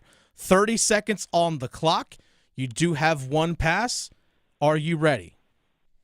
Ready. Your time will start when you hear the horn. Cam Newton, Carolina Panthers. 1. Correct. Joe Flacco, Indianapolis Colts. 15. Correct. Dan Marino, Miami Dolphins. 13. Correct. Tim Brown, L.A. Raiders. A pass. Jim Everett, Los Angeles Rams. 61. Incorrect. Tim Brown, Los Angeles Raiders. 81. Correct. Jim Everett, L.A. Rams. 70. Incorrect. 70, so, Jim, all right. So you got Cam Newton, number 1. Joe Flacco with the Colts wears 15. Dan Marino, Dolphins, 13. Tim Brown, the Raiders wore 81. Jim Everett with the Rams, 11. I'm not going to lie. I would not have gotten that one. I would not have gotten that one. But, hey, 4 out of 5? Let's go. Let's go. That's a heck of a – you know what? This could be a great way to end the weekend. Ryan, stay on the line. Let's bring up Brandon from Clayton. Brandon, are you there? Yes, sir. I'm here. All right, Brandon. You have 3 categories to choose from. NFL, players that were traded midseason. Baseball, born in North Carolina. Or NHL, Hurricanes only. Let's do baseball, born in North Carolina. All right. Baseball players, again, all born in the state of North Carolina. Same thing. 30 seconds on the clock. You do have one pass. But you need to get all 5 in order to win because tie goes to whomever goes first. So you need all 5 in 30 seconds. Are you ready? Yep, I'm ready. All right. Your time will start when you hear the horn. Corey Seager, Texas Rangers. 12. Incorrect. Mark Grace, Chicago Cubs. 17. Correct. Josh Hamilton, Texas Rangers. 24. Incorrect. Corey Seager, Texas Rangers. 25. Incorrect. Josh Hamilton, Texas Rangers. 28. Incorrect. Corey Seager, Texas Rangers. 30. No, not quite. Sorry about that. Corey Seager, Texas Rangers, born in Charlotte, wears number 5. Mark Grace, Chicago Cubs, you got that correct, wore 17. He's born in Winston-Salem. And Josh Hamilton, born right here in Raleigh, wore number 32 with the Texas Rangers. I appreciate you playing. Sorry, 1 is not good enough, Brandon. But, hey, enjoy your weekend, sir. Yep, thank you. All right, this brings us to Ryan from Raleigh. Congratulations, good sir. You're the winner of the numbers game and a pair of tickets to the Xfinity 500 at Martinsville Speedway on November 3rd. Congratulations. Awesome, thank you. Real quick question for you, Ryan. Normally we do this on Friday when we ask our contestants, but what are you looking forward to most this coming weekend in the sports world? What are you looking forward to most? Man, I'm an Auburn Tigers fan, but I'm not looking forward to anything with them, so I haven't even looked at the slate. My son's baseball game tomorrow morning at 9 a.m. Hey, I love that. Hey, I love that. You know what? At least you have something to cheer for because Auburn ain't giving you much of anything to cheer for this season. Let's call it what it is. Are they going to fire their coach? I hope not. We already owe coaches $50 million. They're still paying out. It's just too much. Hey, you know what? Last time I checked, Auburn brings in that real SEC money. They can afford it. All right, Ryan, congrats on winning. Congrats on winning the numbers game. Stay on the line. Graham's got to get some information from you. And enjoy the NASCAR race coming up on November 3rd in Martinsville, man. Congrats. Awesome. Thank you. You know, I was feeling good. 4 out of 5 to start. Just rolling right through it. He missed Jim Everett, which I missed that one. Or I would have missed that one as well. But overall, good numbers game there from Ryan. It's actually really cool when you start looking around about, for example, we did the category baseball players born in the state of North Carolina. We had Corey Seager born in Charlotte, Mark Grace, Winston-Salem, Josh Hamilton born right here in Raleigh. There's been a lot of other players who have come from the state of North Carolina, not only in baseball, but really just in pro sports as a whole. Obviously, probably the most famous one being Michael Jordan, but you look at Julius Peppers. I mean, there are current NFL players right now who are from the state of North Carolina. Dexter Lawrence of the New York Giants has been one of the best interior, if not the best interior defensive lineman in the entire NFL, is from Wake Forest, North Carolina. Not the university, but the town, just north of Raleigh. He's, again, one of the best interior defensive linemen in the entire NFL. He's got a big, massive contract as well.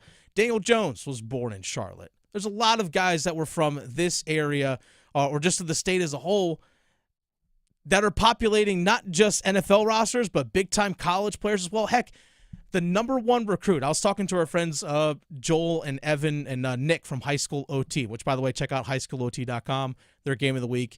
Northern Nash hosting Southern Nash. Just saw the Calgary roll out. What's that? Just saw the Calgary of High School OT roll out of the studio on the way. Calgary, yes, they did. Yes. Yeah, they're off to different stuff. But I was talking to them just about different players that are in the state. The top recruit in college football, or for college football, I guess top high school football recruit for the 2025 recruiting class, guy's from Greensboro. He's committed to Tennessee. He's a junior. Like, literally the number 1 recruit in the entire country is in our state. There's a ton of great talent that comes from North Carolina, and this has always been my challenge to coaches here in the state of North Carolina when it comes to all sports. Can you keep those guys here? Dexter Lawrence, that I just mentioned, from Wake Forest High School, goes to Clemson. We have seen some of the top guys get recruited out of the state. That top guy I mentioned from Grimsley High School, their quarterback, is going to Tennessee. Hendon Hooker, who's in the NFL now playing for the Seattle Seahawks as a backup quarterback. He's from Greensboro, went to Tennessee. Now, he originally was at Virginia Tech before that, but still, my case in point, you have to keep the top guys in this state. Even if you're a school, for example, like East Carolina or App or Charlotte, there's a lot of really good, like quote-unquote, 3-star recruits that you can keep in state. Those are the players that you really need to try and keep. For example, I know Mike Houston, I'm bring this up because Mike Houston got fired earlier this week as the head coach of East Carolina. And, hey, you know what? Back to business as usual for ECU. But one thing I noticed with Mike Houston, at least Graham, you know this as well. You're from Kinston. You're not that far from Greenville. It didn't feel like Mike Houston was taking advantage of the talent that's in like the eastern part of the state. No, this past go ahead. I would say he's not going down into Havelock or New Bern or New Hanover, these Wilmington areas, to really pull out some of that talent. No, this past Monday we had Patrick Johnson, host of the Patrick Johnson Show on 94.3 The Game down in Greenville, all things East Carolina on his program. And when we had him on Next Up, which you can listen to every weekday morning from 9 to 10, he was saying how he does high school football play-by-play, similar to high school OT up here in the Triangle area. And it got to a point where just, talking to these coaches, I guess on the side, he discovered that Mike Houston's footprint as far as recruiting never touched up here in the Triangle. Now, granted, I get that it's tough to recruit against NC State, North Carolina, Duke. That's fair. I understand that. But, yeah, to not be recruiting heavily in your backyard with programs like J.H. Rose, Farmville Central, D.H. Conley. I mean, Holton Ehlers. It was a local kid right there in Greenville. Local kid right there in Greenville came from D.H. Conley. But then right down the road, people forget Todd Gurley. Tarboro, Havelock, New Bern High School, 4A state championships. There's a lot of really good talent that you can kind of cultivate and dig, and that's the big thing that you need to have happen. By the way, I saw a post on X yesterday, and this is nothing to do with this information as you will. All right, this is as we like to call flight tracking season. Oh yeah, I saw that there was a private plane. Go on. That flew out of Clemson to Greenville yesterday. Go on. And Clemson's current offensive coordinator. Go on. Garrett Riley. Yeah. Younger brother of former ECU offensive coordinator. Lincoln Riley. Well, there you go. Again, do with that information as you will. But I've heard that is who, as far as the potential candidates, that is ECU's home run candidate they're trying to get as head coach for next year. I also know LSU offensive coordinator Joe Sloan. Yep.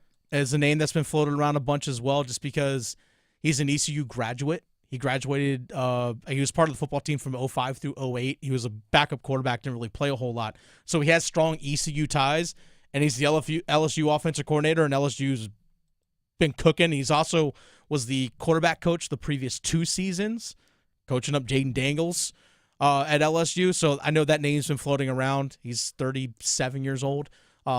I think he's probably set to turn 38 here, I think, at the end of the year. But nonetheless, his name's been floating around too. So he's like, anyway. So they need the local ties. They need someone young, and again, they also need somebody that bleeds purple and gold. Yeah, which is Joe Sloan, LSU offensive coordinator.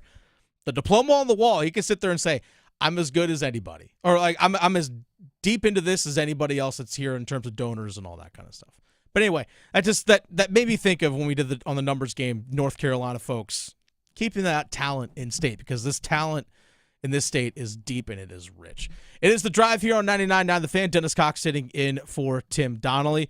Hey, it's a Prove It weekend, and we're going to try and prove that our picks are right. We're making picks coming up.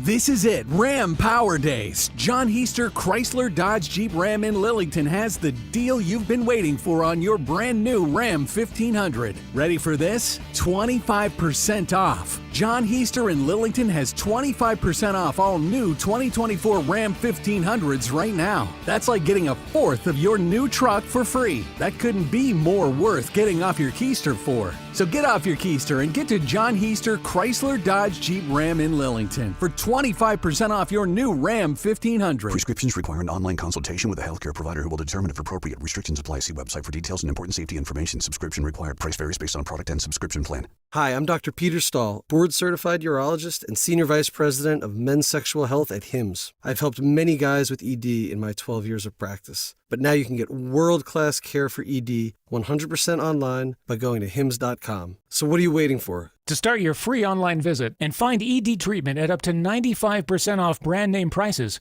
go to hims.com/joy. Hey girl, haven't seen you downtown lately. Nope, sticking to our go-to places. You mean like Sharky's? Well, we love our Sharkies. Best wings and gumbo on the planet. But we never miss the $5 sangrias on Wednesdays at the new Salt and Lime. And Mexican pints on Thursdays for $3.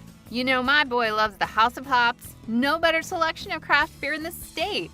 Loves their specials, their food trucks, and you know I love my wine. They have a wonderful selection. And have I told you about our new takeout spot, Che Empanadas? It's right next to Sharky's. They have 20 different types of authentic Argentinian empanadas, and they are incredible, especially the breakfast ones. You gotta try it. Sounds perfect. And how awesome is it that they're so close to each other? Yes! Give them a try. Che Empanadas, House of Hops, Salt and Lime, and Sharky's. Just a hop, skip, and a jump from each other off Durham Road, Glenwood, and Grove Barton. The NBA is back, and FanDuel, America's #1 sports book, wants you to catch all the action. Adam Gold here, and right now FanDuel is giving all users 3 months of NBA League Pass. All you have to do to catch every tip-off and buzzer beater is place any $5 bet on the NBA. You don't even have to win it. So check it out. You can bet the Knicks to win, or you can bet the Knicks to lose. It doesn't matter. They'll probably do both. Go to FanDuel.com/Adam Gold and get 3 months of NBA League Pass, courtesy of FanDuel. FanDuel.com/Adam Gold. Make every moment more with FanDuel, official sportsbook partner of the NBA. 21 and over and present in North Carolina. After 3-month free trial, the full price of League Pass will be automatically charged monthly. Cancel anytime. No refunds. Terms, restrictions, and embargoes apply. Limit 1 pass per customer. See terms at sportsbook.fanduel.com. Gambling problem? Call 877-718-5543 or visit morethanagame.nc.gov. Paid for by government. Now is the time to fill your vault with Morgan Silver Bars. Grab your piece of America's silver legacy with this special offer. These spectacular shining silver bars featuring a crisp image of the iconic Morgan silver dollar, a legendary coin that has captivated collectors for generations. Americans treasure owning silver bars and coins, putting them away for themselves and their loved ones. Call now to secure 1-ounce silver bars minted in 99.9% pure silver and made in the USA. You'll be glad you did. Hurry, don't miss out on this special deal. Save $10 per silver bar. The more you buy, the more you save. Limit of 25 bars per customer. Call to learn more. Plus, with qualifying orders, you'll receive a free Morgan silver dollar. That's a $59.95 value and free shipping. Call 1-800-222-3967 now to secure your 1-ounce Morgan silver dollar bars. That's 1-800-222-3967. This hour of the drive is brought to you by Train Heating and Cooling Systems. Train Heating and Cooling Systems are engineered to keep up with you. We run together. Visit traininfo.com to find your local independent Train dealer and learn more. It's hard to stop a train.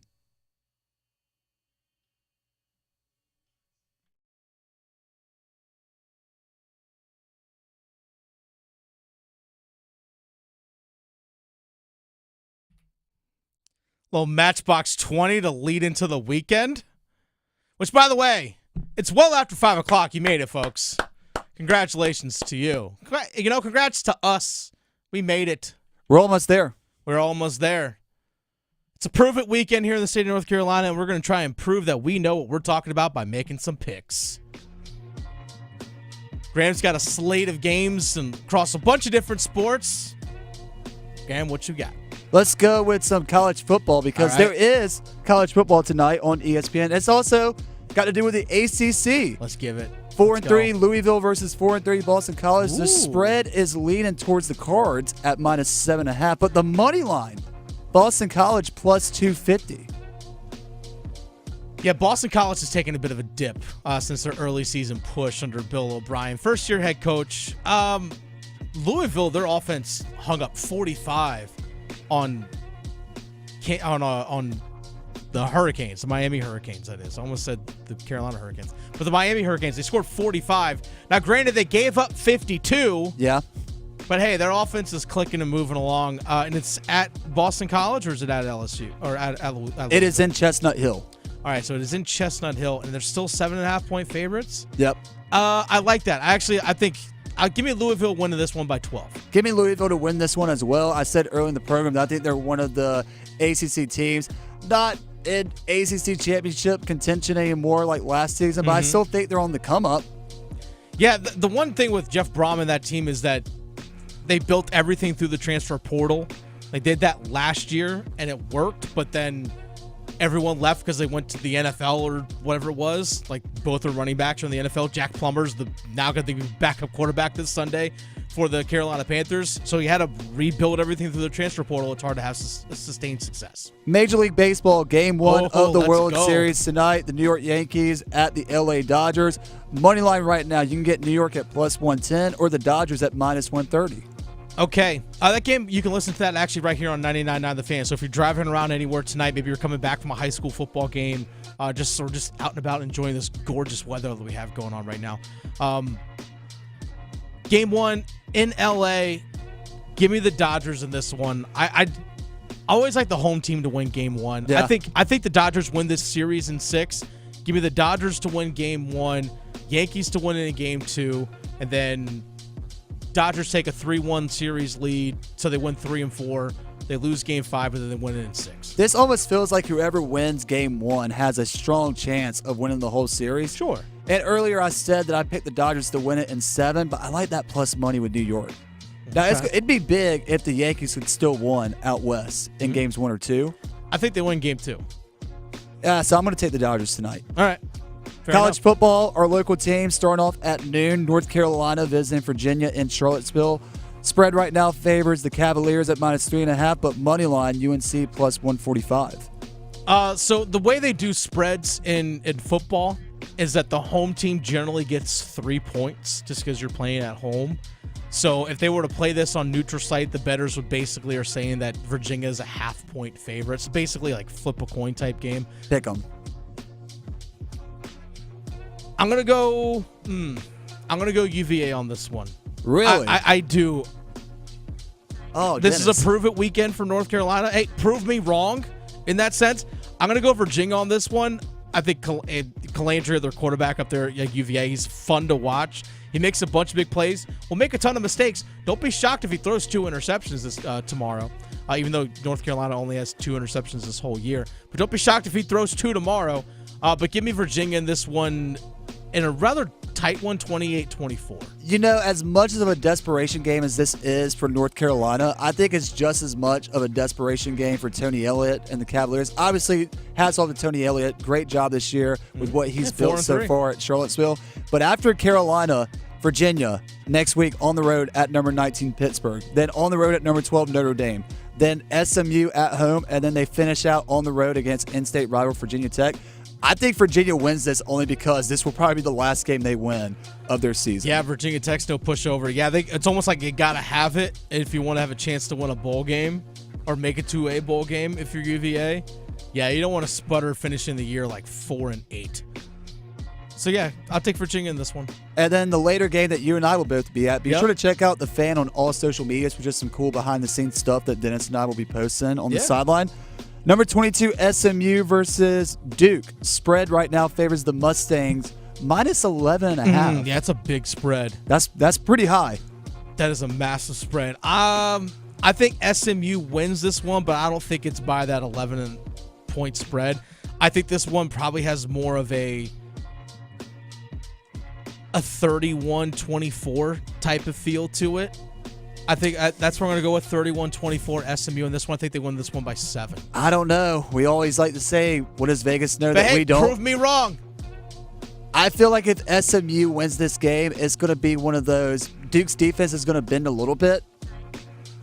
You're really relying more on Malik Murphy and the offense to keep you in this game, I think, more than the defense. So I could see it where Duke's defense bends a little bit, but then eventually it does break and SMU wins. And they also cover. I could see it being like 24 to, let's say, 34 or something like that. Maybe even a 2-touchdown score. It's a pretty high-scoring game. All right, what's the next one you got? NHL, Carolina Hurricanes back in the United States for one night until they go to Vancouver on Monday. But they face the Kraken tomorrow night. Moneyline, Carolina Hurricanes minus 150. Seattle Kraken, they're middle of the pack in terms of scoring goals right now. They're 4-3-1 on the year. They've only averaged just over 3 goals a game, and they give up 3 goals a game. Go figure. The Carolina Hurricanes, their offense is literally right below them in terms of goal score, but their defense is way better. Give me the Canes to win this one. I'm going to go 3-1. 3-1 Canes. And then finally, NFL Sunday, Carolina Panthers, Denver Broncos, the return of Bryce Young. Oh, God. 30 seconds or less. All right. Broncos win this one. Broncos win this one pretty convincingly, 27-6. 27-6. That's my prediction. But hey, prove me wrong. Speaking of proving things, Overdrive coming up here on 99.9 The Fan. What can Bryce Young prove this weekend for the Panthers? Coming up on Overdrive. We're kicking it this fall with college football. Join 99.9 The Fan all season long and catch your favorite teams in action. The ACC, the SEC, and every conference that matters. You'll find the best matchups here. Jordan Moore delivers, and the Blue Devils have the lead. College football on 99.9 The Fan is brought to you by Wilkinson Chevrolet Cadillac Buick GMC in Sanford and by Amedios. It's bow time. It's not just football season. It's tailgate season. And that includes every kind of football, whether it's got goalkeepers or goalposts. The kick is good! Because it doesn't matter where or how you tailgate. When you've got crispy chicken and fluffy buttermilk biscuits from Bojangles, your tailgate is better than great. It's legendary. Head to Bojangles and order your tailgate box with boldly seasoned chicken, fixins,